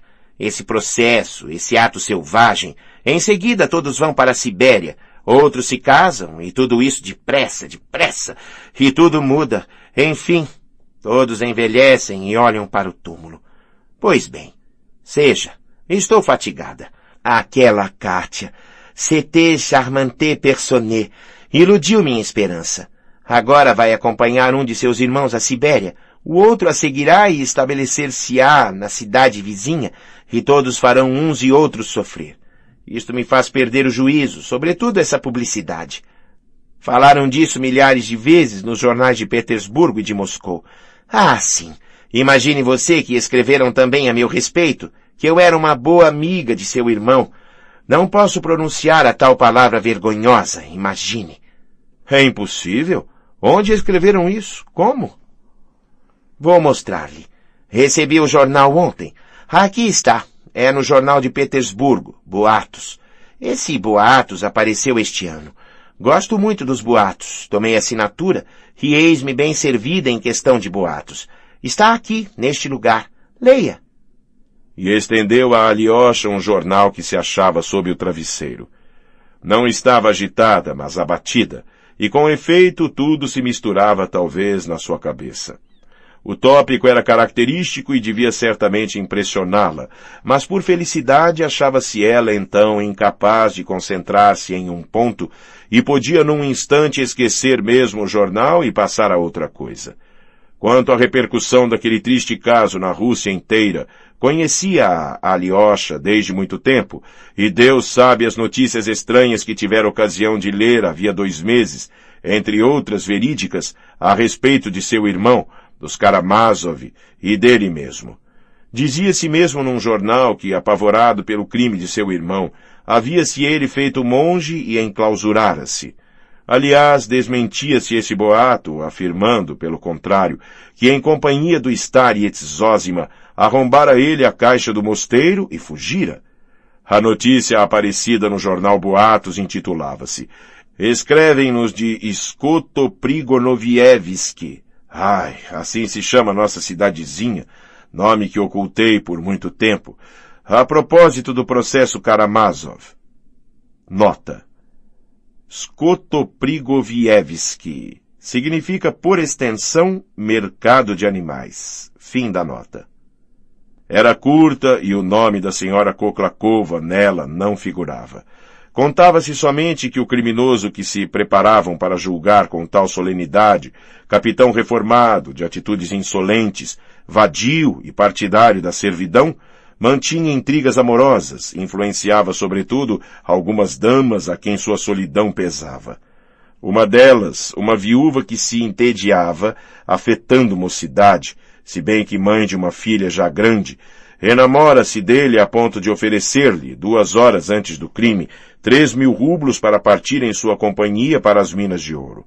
Mas o celerado preferira matar seu pai para roubar-lhe esses 3.000 rublos, contando com a impunidade, em vez de passear pela Sibéria os encantos quadragenários de sua dama. Essa correspondência faceta terminava, como convém, por uma nobre indignação contra a imoralidade do parricídio e da servidão. Depois de ter lido com curiosidade, Alyosha dobrou o jornal que entregou à senhora Koklakova. Então, não sou eu? Fui eu, com efeito, que 1 hora antes lhe propus as minas de ouro, e logo em cantos de 40 anos. Mas era esse o meu objetivo? O jornalista fê-lo de propósito. Que o soberano juiz lhe perdoe essa calúnia como eu mesma lhe perdoo. Mas foi, sabe quem? Seu amigo Rakitin. Talvez, disse Alyosha, se bem que nada tenha ouvido a respeito. Foi ele, de certo, porque o pus para fora. Conhece então essa história? Sei que a senhora lhe pediu que cessasse suas visitas no futuro, mas por qual razão, justamente, não o soube. Da parte da senhora, pelo menos. Soube-o então por ele? Então deblatera ele contra mim, com veemência. Sim, deblatera contra todo mundo, aliás. Mas ele tampouco me disse por qual motivo a senhora o despediu. De resto, encontro-o muito raramente. Não somos amigos. Pois bem, vou contar-lhe tudo. E apesar de tudo, arrependo-me, porque há um ponto a respeito do qual sou eu mesma, talvez, culpada. Algo de totalmente insignificante, aliás. Veja, meu caro. A senhora Koklakova assumiu um ar jovial e sorriu enigmaticamente. Veja, suspeito... Perdoe-me, falo-lhe como uma mãe... Oh, não, pelo contrário, dirijo-me a você como a meu pai, porque a mãe nada tem que ver aqui. Enfim, tanto faz, como ao Starets Zosima a confissão, e é tudo perfeitamente justo. Chamei-o ainda há pouco de asceta. Pois bem, eis aquele pobre rapaz, seu amigo Rakitin. Meu Deus, não posso zangar-me contra ele. Em suma, aquele desmiolado, imagine que lhe deu na cabeça, creio, enamorar-se de mim. Só o percebi depois, mas no começo, isto é, há 1 mês, veio ver-me frequentemente, quase todos os dias, e contudo já nos conhecíamos antes. Não suspeitava de nada, e de repente foi como um raio de luz. Sabe você que há 2 meses comecei a receber esse gentil e modesto rapaz, Piotr Ilyich Piekotin, funcionário aqui? Você o encontrou mais de uma vez. Não tem mérito ele, não é sério? Vem 2 vezes por semana, aparece sempre bem vestido. E em geral gosto da mocidade, Alyosha, quando ela tem modéstia, talento, como você. É quase um estadista, fala tão bem, haverei de recomendá-lo sem dúvida alguma. É um futuro diplomata. Naquele horrendo dia quase me salvou da morte vindo procurar-me à noite. Quanto a seu amigo Rakitin, vem sempre com seus sapatos ordinários que arrasta pelo tapete. Em suma, põe-se a fazer alusões. Uma vez, ao retirar-se, apertou-me a mão com bastante força. Foi a partir daquele momento que fiquei doente do pé. Ele já havia encontrado Piotr Ilyich em minha casa e, acreditá-lo-ia a você, falava mal dele sem cessar, encarniçava-se contra ele e não se sabia por quê. Contentava-me com observar os dois, para ver como se arranjariam, rindo comigo mesma. Um dia em que me encontrava sozinha, sentada, ou antes, já estendida, Mikhail Ivanovich veio ver-me. E imagine você, trouxe-me versinhos de sua autoria, nos quais descrevia meu pé doente. Espere, como é? Esse encantador pezinho sofre um tanto, coitadinho. Ou algo assim. Não consigo lembrar-me desses versos. Tenho-os aí, hei de mostrar-lhe-os depois. São encantadores, e não tratam somente de meu pé. São morais, com uma ideia deliciosa, mas esquecia. Em suma, dignos de figurar num álbum. Naturalmente, agradeci-lhe. Ele pareceu lisonjeado. Mal acabara de fazê-lo e entrou Piotr Ilyich. Mikhail Ivanovich ficou sombrio como a noite. Via bem que Piotr Ilyich o incomodava, porque queria ele certamente dizer alguma coisa após os versos, pressentia-o, e o outro entrou naquele momento. Mostrei os versos a Piotr Ilyich sem dizer o nome do autor, mas estou persuadida de que ele o adivinhou imediatamente, muito embora o negue até hoje. Piotr Ilyich desatou na gargalhada, pôs-se a criticar. Maus versos, disse ele, escritos por algum seminarista. Sim, se o senhor visse com que calor, com que temeridade. Foi então que seu amigo, em lugar de rir, tornou-se furioso. Meu Deus, pensei que eles iam bater-se. Sou eu, disse ele, o autor. Escrevi-os por brincadeira, porque acho uma baixeza fazer versos. Somente meus versos são bons. Querem elevar um monumento a Pushkin por ter cantado os pés das mulheres. Meus versos têm uma tendência moral. O senhor mesmo não passa de um reacionário refratário à humanidade, ao progresso, estranho ao movimento das ideias, um burocrata, um papa ordenados. Pus-me então a gritar, a suplicar-lhes. Ora, Piotr Ilyich, você sabe, não tem medo. Assumiu uma atitude muito digna, olhou-o ironicamente e pediu desculpas depois de tê-lo escutado. Não sabia, disse. Senão, não me teria exprimido dessa maneira, teria louvado seus versos. Os poetas são uma gente irritável. Em suma, zombarias proferidas no tom mais sério. Ele mesmo me confessou depois que estava zombando, mas eu deixara-me enganar. Pensava então, estendida como agora, ficará bem ou não se eu expulsar Mikhail Ivanovich por causa da intemperança de sua linguagem para com meu hóspede? Acreditaria você? Estou estendida, de olhos fechados, sem conseguir decidir-me. Atormento-me. Meu coração bate. Gritarei ou não gritarei? Uma voz me diz, grita, e outra, não grites. Mal ouvi esta outra voz, pus-me a gritar, depois desmaiei. Naturalmente foi uma cena tumultuosa. De repente, levanto-me e digo a Mikhail Ivanovich, lamento muito, mas não quero mais vê-lo em minha casa. Foi assim que o pus para fora. Ah, Alexei Fyodorovich, se bem que agi mal, mentia, não estava absolutamente zangada com ele, mas de súbito pareceu-me que seria muito bem aquela cena. Somente, acredita-o você, era aquela cena. No entanto, natural, porque eu chorava deveras. E depois, ainda alguns dias em seguida, afinal acabei por esquecer tudo, uma vez, depois do almoço. Havia ele cessado suas visitas desde 2 semanas e eu perguntava a mim mesma, será possível que não volte mais? Foi então, e eis que à noite trazem-me o jornal Boatos. Leio e fico boquiaberta, com muita raiva. De quem seria? Dele. Logo que saiu daqui, rabiscara isto para enviá-lo ao jornal que o publicou. Passava-se isto há 2 semanas. Alyosha, tagarelo à torto e à direito, mas é mais forte do que eu. É preciso absolutamente que chegue a tempo, hoje, de estar com meu irmão, balbuciou Alyosha. Justamente. Isso me lembra tudo. Diga-me, que é a obsessão? Que obsessão? Perguntou Alyosha, surpreso. A obsessão judiciária. Uma obsessão que faz perdoar tudo. Tenha você cometido o que tiver cometido, perdoam-lhe. A propósito de que diz isso? Eis por quê. Essa Kátia, é uma encantadora criatura, mas ignoro de quem está ela enamorada. Veio aqui outro dia e nada pude saber. Tanto mais quanto ela se limita agora a generalidades, só me fala de minha saúde, afeta mesmo certo tom, e disse a mim mesma, pois seja, Deus aguarde. A propósito dessa obsessão, chegou esse tal doutor. Você sabe disso, de certo? Foi você que o mandou chamar, isto é, você não, mas Kátia. Sempre Kátia. Está bem. Eis aqui. Um indivíduo é normal, mas de repente tem uma obsessão. Está lúcido, dá-se conta de seus atos, entretanto está presa de uma obsessão. Pois bem, é o que aconteceu certamente a Dmitri Fyodorovich. É uma descoberta e um benefício da justiça nova. O tal doutor chegou, fez-me perguntas a respeito daquela noite, e, enfim, a respeito das minas de ouro. Como estava ele então, o acusado? Em estado de obsessão, bem de certo.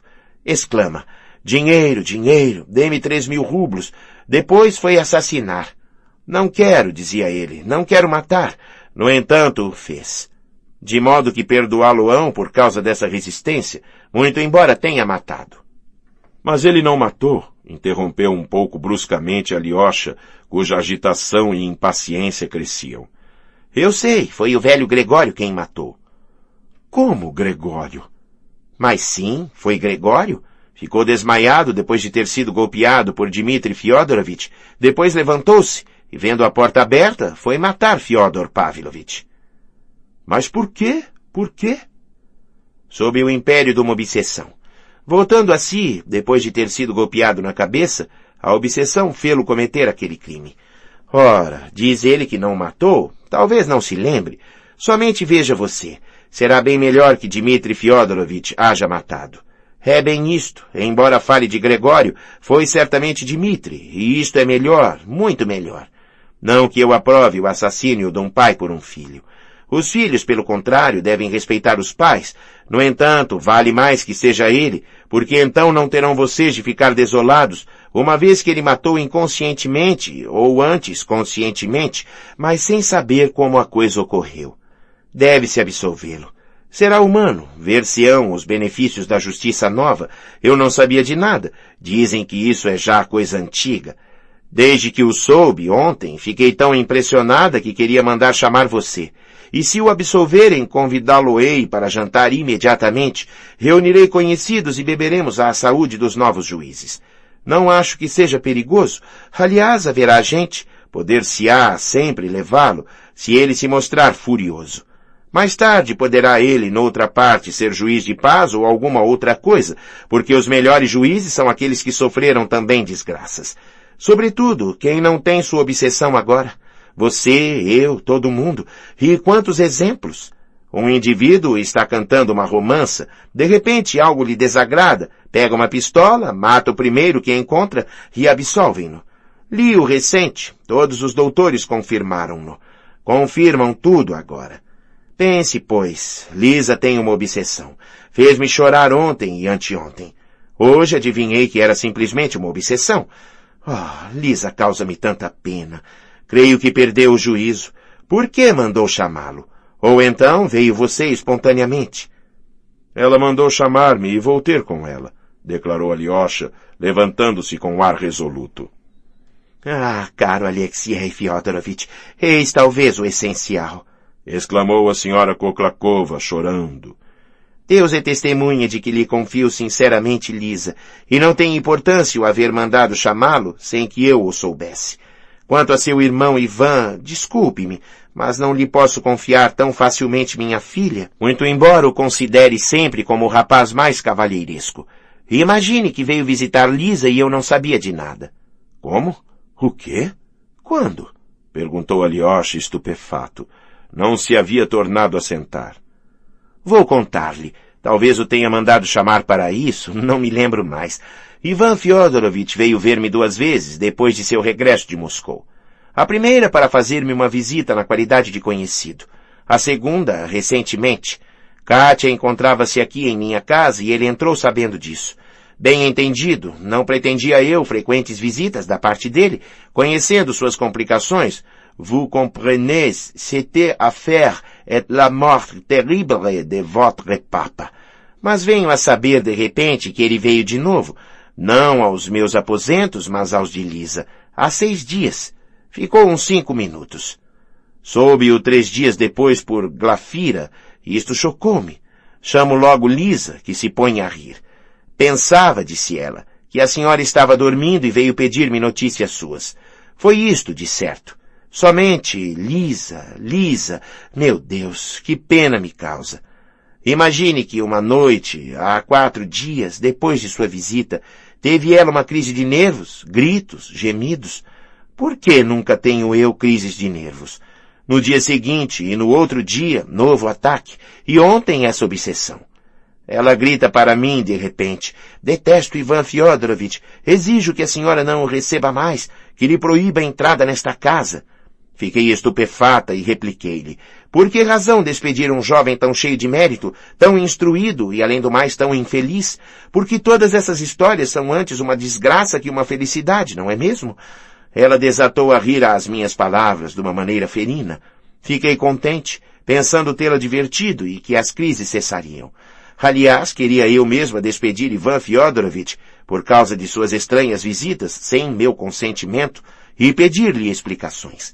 Esta manhã, eis que ao despertar, Lisa zangou-se com Yulia e, imagine, bateu-lhe na cara.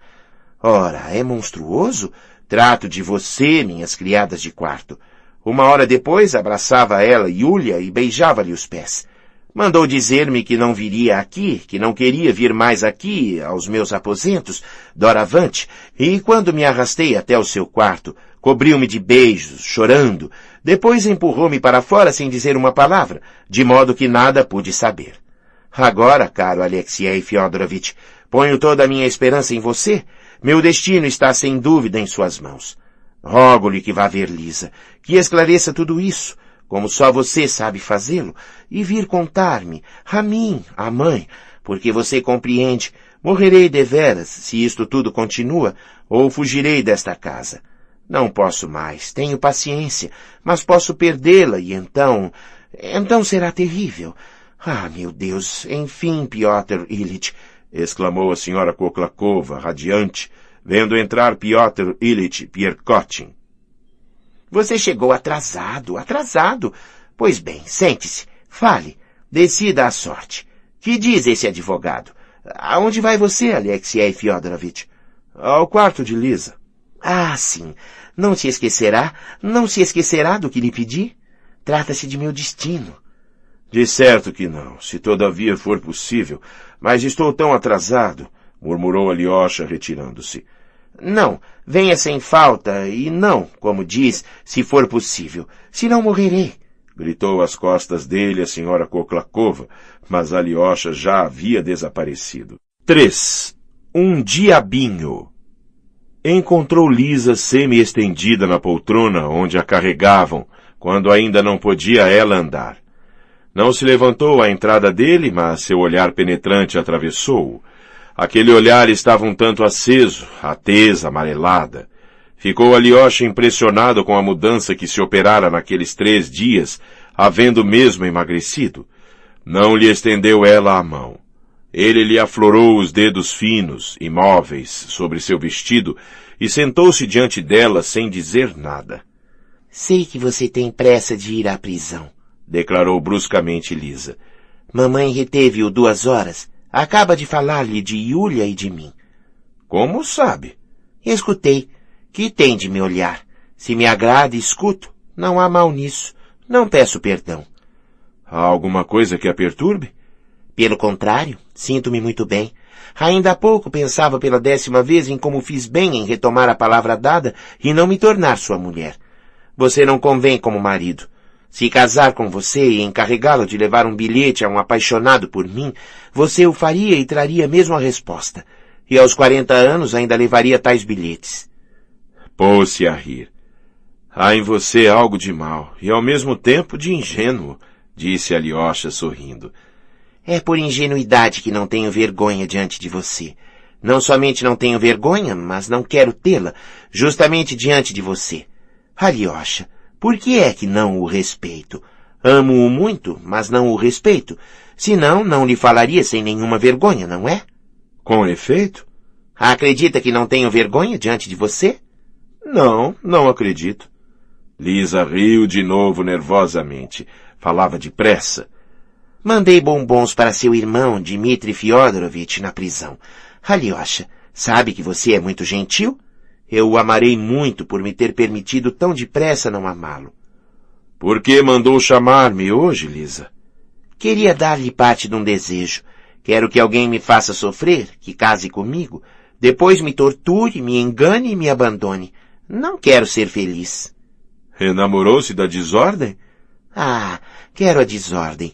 Quero pôr fogo na casa. Imagina uma coisa. Irei às ocultas, absolutamente às ocultas, tratar de pôr fogo. Procuram apagá-lo. A casa arde.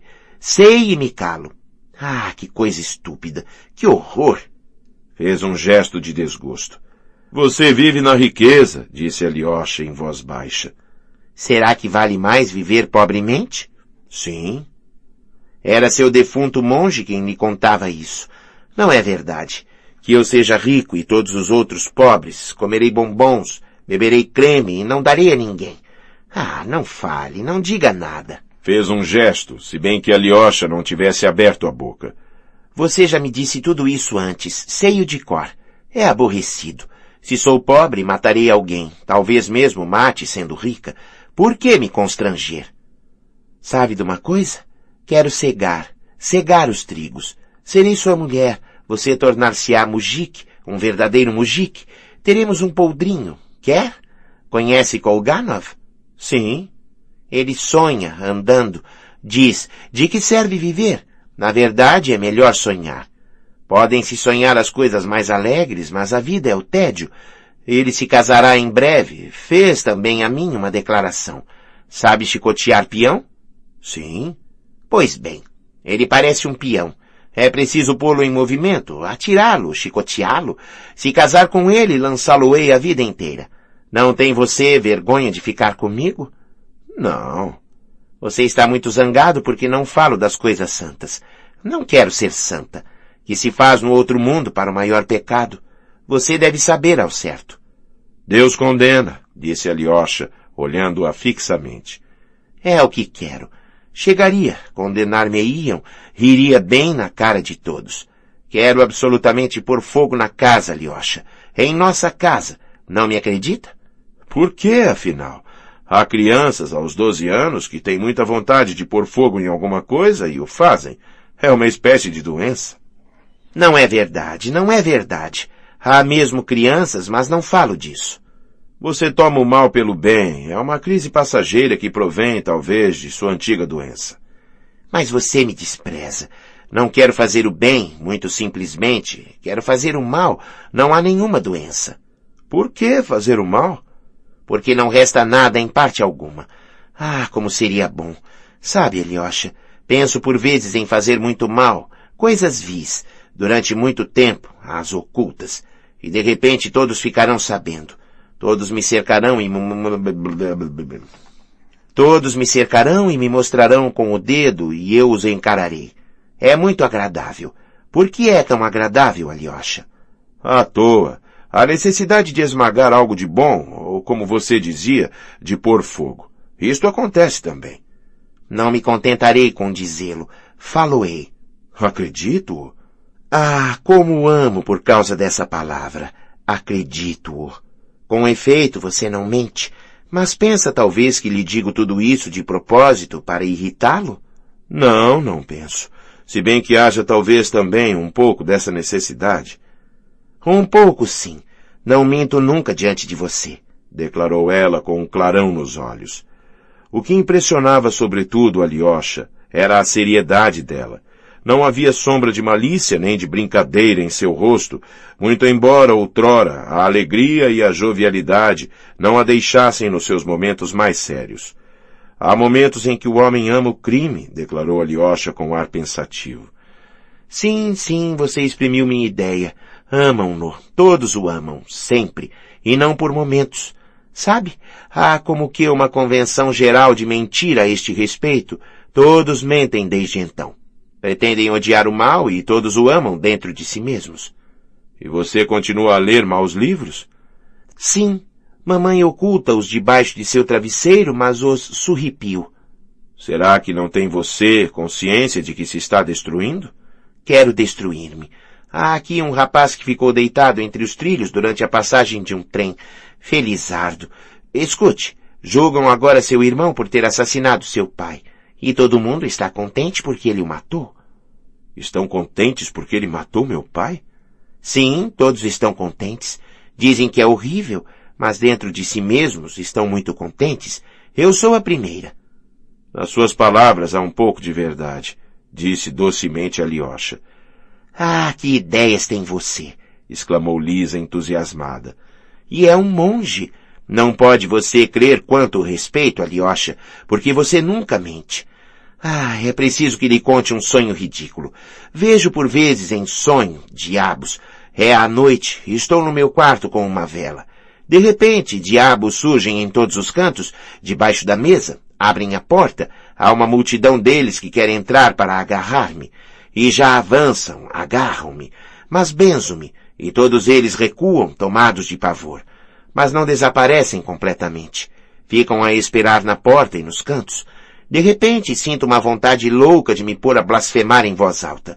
Começo. Ei-los que avançam em multidão, muito contentes, agarram-me de novo me persigam. E então vão-se todos eles. É algo muito divertido, tanto que até se perde a respiração. Eu também já tive sonho igual, disse Alyosha. Será possível? Gritou Lisa espantada. Escute, Alyosha, não ria. É muito importante. Pode acontecer que duas pessoas tenham o mesmo sonho? De certo. Alyosha, digo-lhe que é muito importante. Prosseguiu Lisa no auge da surpresa. Não é o sonho que importa, mas o fato de haver você podido ter o mesmo sonho que eu. Você nunca mente. Não minta agora. É verdade? Não está troçando? É verdade?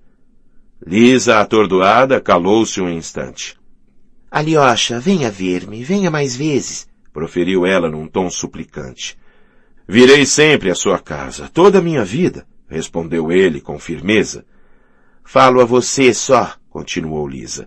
Falo a mim só, e ainda a você. Se não a você, no mundo inteiro. E falo-lhe mais voluntariamente do que a mim. E não sinto nenhuma vergonha diante de você, Alyosha. Nenhuma. Por que isso? Alyosha, é verdade que na Páscoa os judeus roubam as crianças e as degolam? Não sei. Tem um livro em que se fala de um processo. Conta-se que um judeu primeiro cortou os dedos de uma criança de 4 anos, depois crucificou-a numa parede com pregos. Declarou ao tribunal que a criança morrera rapidamente ao fim de 4 horas. É rápido, com efeito. Não cessava de gemer e ele ali permanecia a contemplá-la. Muito bem. Bem? Sim. Penso por vezes que fui eu quem a crucificou. Está pendurada e geme. Sento-me diante dela e como compota de abacaxi. Gosto muito disso. E você? Alyosha contemplava em silêncio Lisa, cujo rosto de um amarelo pálido alterou-se de repente. Seus olhos flamejaram. Sabe, depois de ter lido essa história, solucei a noite inteira. Creio ouvir a criança gritar e gemer. Aos 4 anos, compreende-se. E essa ideia da compota não me deixa. De manhã enviei uma carta pedindo a alguém que viesse sem falta ver-me. Veio, contei-lhe tudo a respeito da criança e da compota, tudo, e disse, muito bem. Pôs-se a rir e achou que com efeito estava bem. Depois partiu ao fim de 5 minutos. Será que me desprezava? Fale, Alyosha, fale.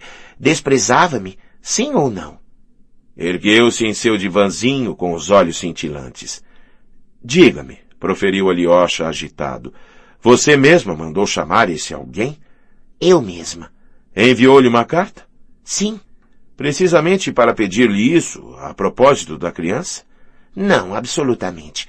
Mas quando entrou, perguntei-lhe. Respondeu, pôs-se a rir, depois retirou-se. Agiu como homem honesto para com você, disse mansamente Alyosha. Mas desprezou-me? Riu. Não, porque ele mesmo crê, talvez, na comporta de abacaxi. Está também muito doente agora, Lisa. Sim, assim o crê, disse Lisa com os olhos cintilantes. Ele não despreza ninguém, prosseguiu Alyosha. Somente não crê em ninguém. Se não crê, é bem certo que despreza. Por conseguinte, a mim também? A mim? A você também. Está bem, disse Lisa com raiva. Quando ele saiu rindo, senti que o desprezo tinha algo de bom. Ter os dedos cortados como aquela criança é boa coisa. Ser desprezada é boa coisa igualmente. E soltou uma risada má, olhando para Alyosha. Sabe, Alyosha, quereria... Salve-me. Ergueu-se e inclinou-se para ele, abraçou-o. Salve-me, gemeu ela quase. Disse alguém no mundo o que acabo de dizer-lhe. Sim, disse a verdade. Matar-me-ei, porque tudo me desgosta. Não quero mais viver. Tudo me inspira desgosto, tudo. Alyosha, por que você não me ama de modo algum? Mas não, eu a amo, respondeu Alyosha com ardor. Será que você chorará por mim? Sim. Não porque recusei ser sua esposa, mas em geral? Sim. Obrigada. Só tenho necessidade de suas lágrimas. E que os outros me torturem, me pisem aos pés, todos, sem exceção de ninguém. Porque não amo ninguém. Está ouvindo? Ninguém. Pelo contrário, odeio-os. Vá ver seu irmão, Alyosha, já é tempo. E largou-o. Como deixá-la assim? Disse ele, quase aterrorizado. Vá ver seu irmão. A prisão será fechada. Vá, eis aqui seu chapéu. Abrace Mitya. Vá. Empurrou Alyosha quase à força para a porta. Ele a olhava de uma dolorosa perplexidade, quando sentiu na sua mão direita um bilhete dobrado, lacrado. Leu o endereço. Ivan Fyodorovich Karamazov. Lançou um olhar rápido a Lisa. O rosto dela era quase ameaçador. Não deixe de lhe entregar, ordenou com exaltação, toda tremente. Hoje, imediatamente, senão envenenar-me-ei. Foi por isso que o chamei. E bateu à porta. Alyosha pôs a carta em seu bolso e dirigiu-se para a escada, sem entrar nos aposentos da senhora Koklakova, a quem havia mesmo esquecido. Assim que ele se afastou, Lisa entreabriu a porta, meteu seu dedo na fenda e apertou-o com todas as suas forças, fechando-a. Ao fim de alguns segundos, tendo retirado sua mão, foi lentamente sentar-se na poltrona. Examinou com atenção seu dedo enegrecido e o sangue que havia brotado por baixo da unha. Seus lábios tremiam e ela murmurou rapidamente.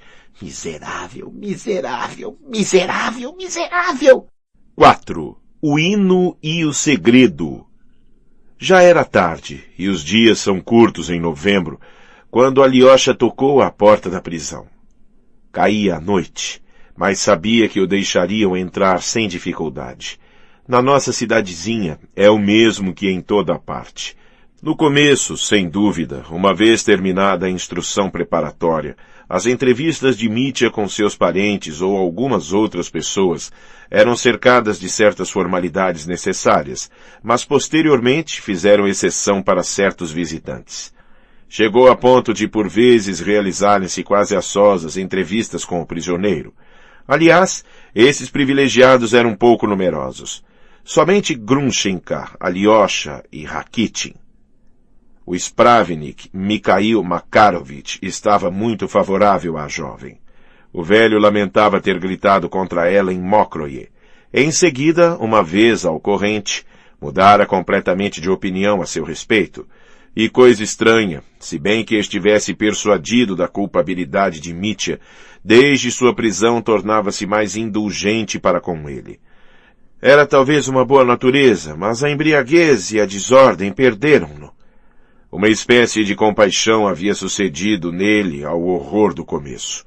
Quanto a Alyosha, o Spravnik gostava muito dele e conhecia-o desde muito tempo, e Rakitin, que tomara o costume de visitar frequentemente o prisioneiro, estava muito ligado com as meninas do Spravnik, como as chamava, e não se passava dia que não estivesse em casa delas. Dava lições na casa do inspetor da prisão, velhote bonachão, mas militar severo. Alyosha conhecia bem e desde muito tempo esse inspetor, que gostava de conversar com ele a respeito da suprema sabedoria. O velhote respeitava e até mesmo temia Ivan Fyodorovich, sobretudo seus raciocínios, muito embora fosse ele próprio grande filósofo, à sua maneira bem entendido. Mas sentia por Alyosha uma simpatia invencível. Havia um ano vinha estudando os evangelhos apócrifos e dava parte a cada instante de suas impressões a seu jovem amigo. Outrora ia mesmo vê-lo no mosteiro e discutia horas inteiras com ele e com os religiosos. Em suma, se Alyosha chegasse atrasado à prisão, bastava passar em casa dele e a coisa se arranjava. Além do mais, o pessoal, até o derradeiro guarda, estava acostumado com ele. A sentinela não fazia naturalmente dificuldades, contanto que se tivesse uma autorização. Quando chamavam Mitya, descia este de sua cela e ia ao parlatório. Ao entrar, Alyosha encontrou Rakitin, que se despedia de Mitya. Ambos falavam em voz alta. Mitya, despedindo-se dele, ria muito, e Rakitin parecia resmungar. Sobretudo nos últimos tempos, não gostava Rakitin de encontrar Alyosha. Não lhe falava, cumprimentava-o mesmo com secura. Vendo Alyosha entrar, franziu o senho, desviou a vista, mostrou-se muito preocupado em abotoar seu sobretudo quente de gola de pele. Depois pôs-se a procurar seu guarda-chuva. Contanto que não esqueça nada, falou para dizer alguma coisa. Especialmente, não esqueças o que não te pertence, disse Mitya, rindo. Rakitin esquentou-se imediatamente. Recomenda isso a teus Karamazov, raça de exploradores, e não a Rakitin, exclamou ele, tremendo de cólera. Que é que te deu? Estava brincando? São todos assim, disse Mitya a Alyosha, apontando Rakitin, que saía rapidamente. Ria, estava alegre, e ele que se arrebata. Nem mesmo te cumprimentou. Estão brigados? Por que vens tão tarde? Esperei-te com impaciência a manhã inteira. Não importa. Vamos tirar o atraso. Por que vem ele ver-te tantas vezes? Estás ligado a ele? Ligado a Mikhail? Não, precisamente. Aliás, é um porco. Toma-me por um miserável. Sobretudo, não entende uma brincadeira. É uma alma seca. Lembra-me os muros da prisão, tais como os vi ao chegar. Mas é inteligente. Pois bem, Alexei, estou perdido agora. Sentou-se num banco e indicou um lugar junto dele a Alyosha. Sim, é amanhã o julgamento. Não tens, na verdade, nenhuma esperança, irmão?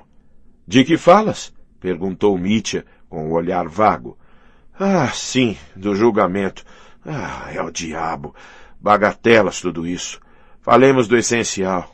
Sim, julgam-me amanhã, mas não é isso que me faz dizer que estou perdido. Não temo pela minha cabeça. Somente o que há dentro dela é que está perdido. Por que me olhas com ar desaprovador? De que falas, Mitya? Ideias, ideias. A ética. Que é a ética? A ética? Disse Alyosha surpreso. Sim, uma ciência. Qual? Com efeito, uma ciência com esse nome. Somente não posso explicar-te, confesso-o. Rakitin sabe. É muito culto. Que o diabo carregue. Não se fará monge. Quer ir para Petersburgo fazer crítica, mas de tendência moral. Pois bem, pode ser útil, tornar-se alguém. É um ambicioso. Ao diabo a ética. Estou perdido, Alyosha, homem de Deus. Amo-te mais do que a todos. Meu coração bate quando penso em ti. Quem é Karl Bernard? Karl Bernard? Não, Karl não. Claude Bernard. Um químico, não? Ouvi dizer que é um sábio. Não sei de mais nada a seu respeito. Ao diabo. Também eu nada sei. É provavelmente algum canalha. São todos canalhas. Mas Rakitin irá longe. Mete-se em toda parte. É também um Bernard. Esses Bernard pululam. Mas que tens, afinal? Quer ele escrever um artigo a meu respeito e estrear assim na literatura? Eis por que vem ver-me. Ele mesmo declarou. Um artigo de tese. Tinha de matar, é uma vítima do meio, etc. Haverá, diz ele, um matiz de socialismo. O diabo o carregue. Quanto a mim, pouco me importa. Não gosta de Ivan, detesta-o. Tu também não lhes és simpático. Não o ponho para fora, ele tem espírito, mas que orgulho! Dizia-lhe eu ainda há pouco. Os Karamazov não são canalhas, são filósofos, como todos os verdadeiros russos. Mas tu, malgrado teu saber, não és um filósofo, não passas de um labrego. Riu-se maldosamente. E eu acrescentei, de opinionibus non est disputandum. Também sou clássico. Nota. De opinionibus non est disputandum. Opiniões não se discutem. Fim da nota. Concluiu Mitya, disparando a rir. Mas por que estás perdido? Disseste ainda há pouco. Por que estou perdido? No fundo, se toma a coisa em conjunto, lamento, Deus, eis tudo. Que queres dizer? Imagina, na cabeça, isto é, no cérebro, há nervos. Esses nervos têm fibras e desde que elas vibram, vês, olho alguma coisa, assim, e elas vibram, essas fibras. E assim que elas vibram, forma-se uma imagem, não imediatamente, mas ao fim de um instante, de um segundo, e forma-se um momento, isto é, não um momento, que o diabo leve, mas um objeto ou uma ação. Eis como se efetua a percepção, o pensamento vem em seguida. Porque tenho fibras e não porque tenho uma alma, e fui criado à imagem de Deus. Que bobagem! Mikhail explicava-me isto ainda ontem e enchia-me de ardor. Que bela coisa a ciência, Alyosha. O homem se transforma, compreendo-o. No entanto, lamento, Deus. Já é uma boa coisa, disse Alyosha. Lamentar eu, Deus? A química, irmão, a química. Não há nada a fazer. Vossa Reverendíssima, afaste-se um pouco. É a química que passa. A Kittin não ama Deus. Oh, não o ama. É o ponto fraco deles todos.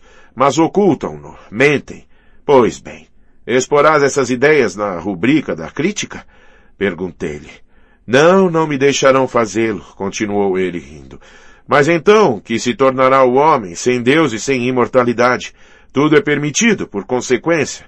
Tudo é lícito. Não o sabias? Para um homem de talento, tudo é permitido. Sabe sempre tirar-se de apertos.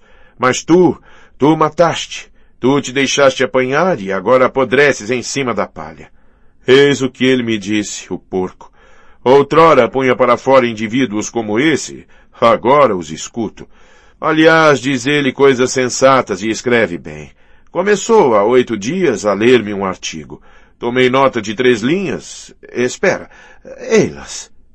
Mitya tirou vivamente do seu bolso um papel e leu. Para resolver essa questão é preciso pôr sua pessoa em oposição à sua atividade. Compreendes ou não? Não compreendo, disse Alyosha. Olhava Mitya e escutava-o com curiosidade. Eu tampouco. Não é claro, mas tem espírito. Todos, diz ele, escrevem assim atualmente. Vem do meio ambiente. Faz também versos o tratante. Cantou os pés da Koklakova. Ouvi falar disso, disse Alyosha. Sim, mas conheces os versos? Não. Tenho-os. Vou ler-te-os.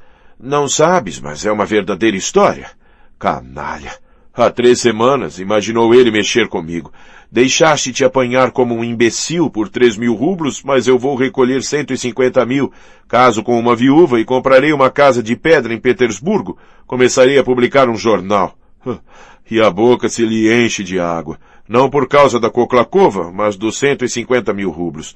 Estava seguro de si, vinha ver-me todos os dias. Ela está cedendo, dizia ele radiante. E eis que o põe para fora. Pierkotin, Piotr Ilyich, passou-lhe a perna. Viva! Beijarei de boa vontade aquela perua por havê-lo despachado. Foi na ocasião em que havia ele escrito esses versos. Pela primeira vez, diz ele, rebaixo-me a escrever versos para seduzir, portanto, com um fim útil. De posse do capital de uma idiota, posso tornar-me útil à sociedade.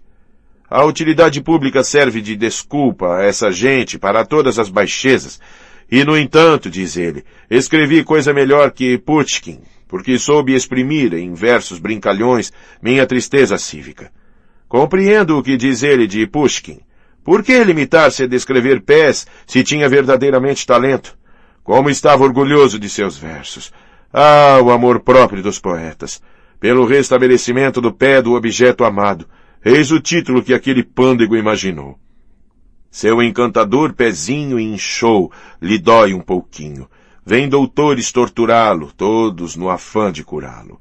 Não vou seu pé lamentar, poxa quem o há de cantar, lamento-lhe a cabecinha, a toda ideia durinha.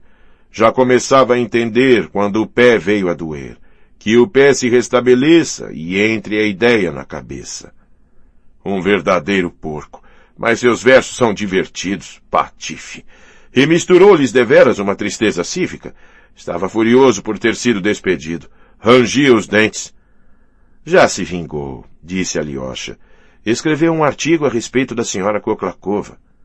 E Alyosha contou-lhe o que aparecera no jornal Boatos. Foi ele, é bem dele, confirmou Mitya, franzindo o senho. Esses artigos, eu sei, quantas infâmias já foram escritas a respeito de Grunchenka, por exemplo. E a respeito de Katia também. Pôs-se a andar pelo quarto com um ar preocupado. Irmão, não posso ficar muito tempo, disse Alyosha após um silêncio. Amanhã é um dia terrível para ti. Vai-se cumprir o julgamento de Deus. E admira-me que em lugar de coisas sérias fales de bagatelas. Não te espantes. Devo falar daquele cão fedorento? Do assassino? Conversamos de sobra a respeito dele. Que não se fale mais de Smirdiakov, aquele fedorento filho de uma fedorenta. Deus o castigará, hás de ver. Aproximou-se de Alyosha, beijou-o com emoção. Seus olhos cintilavam. Rakitin não compreenderia isto, mas tu compreendes tudo. Por isso esperava-te com impaciência. Vês, queria desde muito tempo dizer-te muitas coisas, entre estas paredes degradadas, mas calava o essencial. O momento não parecia ter ainda chegado. Esperei a derradeira hora para expandir-me. Meu irmão, senti nascer em mim, desde minha prisão, um novo ser. Um homem novo ressuscitou. Existia em mim, mas nunca se teria revelado se o raio não o tivesse atingido. Que me importa a mim cavocar durante 20 anos nas minas? Isto não me amedronta, mas temo outra coisa agora. Que esse homem ressuscitado se retire de mim. Pode-se encontrar também nas minas, em um forçado e em um assassino, um coração de homem e entrar em entendimento com ele, porque ali também se pode amar, viver e sofrer. Pode-se reanimar o coração entorpecido de um forçado, cuidar dele, trazer afinal da cova para a luz uma alma grande, regenerada pelo sofrimento, ressuscitar um herói. Ora, há centenas deles e somos todos culpados para com eles. Por que pensei então no nenê em tal momento? Era uma profecia. Irei por causa do nenê, porque todos são culpados para com todos. Todos são nenês, há crianças grandes e pequenas. Irei por causa delas, é preciso que alguém se devote por todos. Não matei meu pai, mas aceito a expiação. Foi aqui, entre estas paredes degradadas, que tive consciência de tudo isso. Há muitos, centenas sob a terra, de martelo na mão. Sim, estaremos acorrentados, privados de liberdade, mas em nossa dor ressuscitaremos para a alegria, sem a qual o homem não pode viver, nem Deus existir, porque é Ele que a dá. Este é o seu grande privilégio. Senhor, que o homem se consuma na oração. Como viverei sob a terra sem Deus? Rakitin mente. Se expulsam Deus da terra, nós o reencontraremos sob a terra. Um forçado não pode passar sem Deus, ainda menos que um homem livre.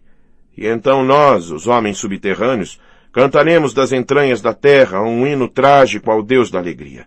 Viva Deus e sua alegria divina. Eu o amo. Ao declamar essa tirada estranha, Mitya estava quase sufocado. Empalidecera, seus lábios tremiam, lágrimas lhe corriam dos olhos. Não, a vida está cheia, a vida extravasa mesmo sob a terra. Não podes crer, Alyosha, como quero viver agora. A que ponto a sede da existência apoderou-se de mim, precisamente entre estas paredes degradadas. Rakitin não compreende isto. Só pensa em construir uma casa, em pôr nela locatários, mas eu te esperava. Que é o sofrimento? Não o temo, fosse ele infinito. Outrora o temia. Pode acontecer que não responda a nada no tribunal. Com a força que sinto em mim, creio-me em condições de dominar todos os sofrimentos, contanto que possa dizer a mim mesmo a cada instante: resisto. Em meio dos tormentos, crispado pela tortura, resisto. Amarrado ao pelourinho, existo ainda, vejo o sol, e se não o vejo, sei que ele luz. E saber isto já é toda a vida. Alyosha, meu querubim, a filosofia me mata, que o diabo a leve. Nosso irmão Ivan... Que há com Ivan? Interrompeu Alyosha, mas Mitya não ouviu. Vês outrora, não tinha todas essas dúvidas, ocultava-as dentro de mim. Foi justamente talvez porque ideias desconhecidas referviam em mim que eu me embriagava, batia-me, arrebatava-me. Era para dominá-las, esmagá-las. Nosso irmão Ivan não é como Rakitin, oculta seus pensamentos. É uma esfinge, cala-se sempre. Mas Deus me atormenta, não penso senão nisso. Que fazer se Deus não existe? Rakitin tem razão de pretender que é uma ideia forjada pela humanidade? Neste caso, o homem seria o rei da Terra, do universo. Muito bem.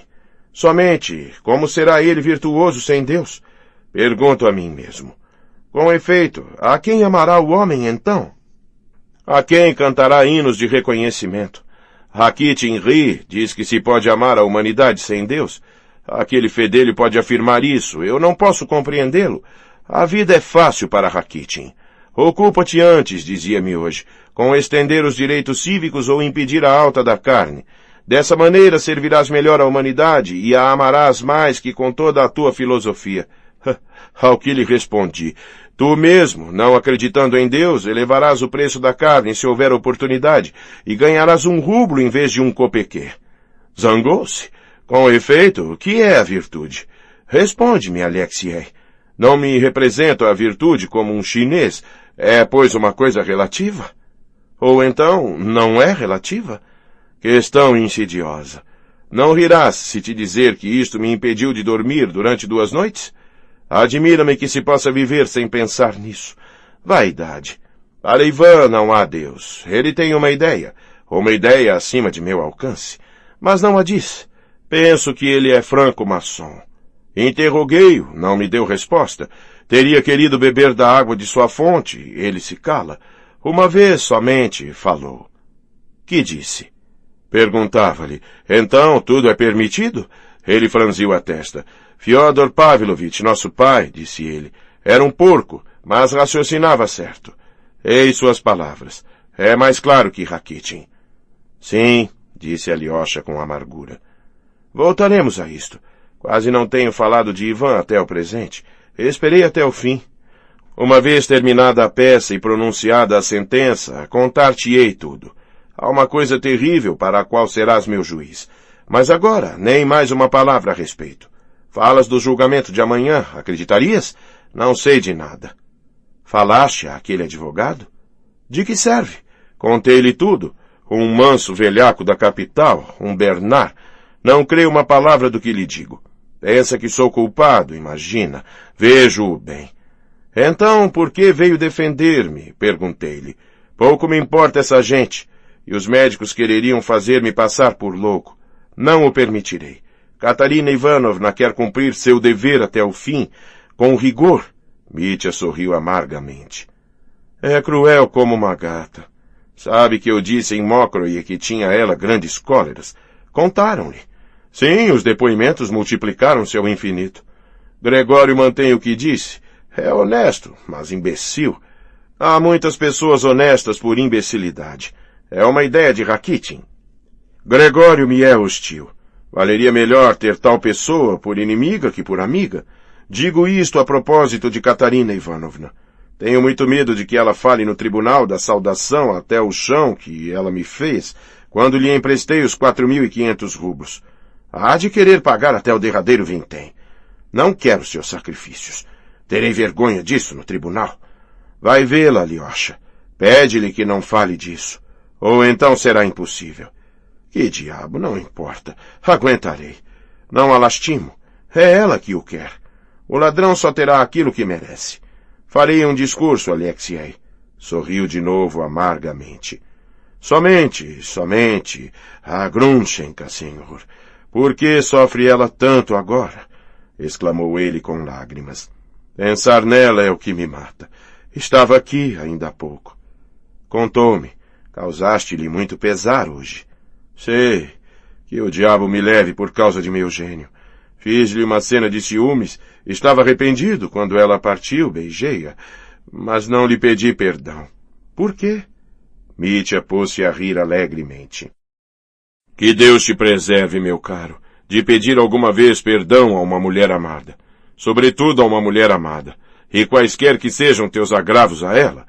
Porque a mulher, meu irmão, quem diabo sabe o que é? Eu, em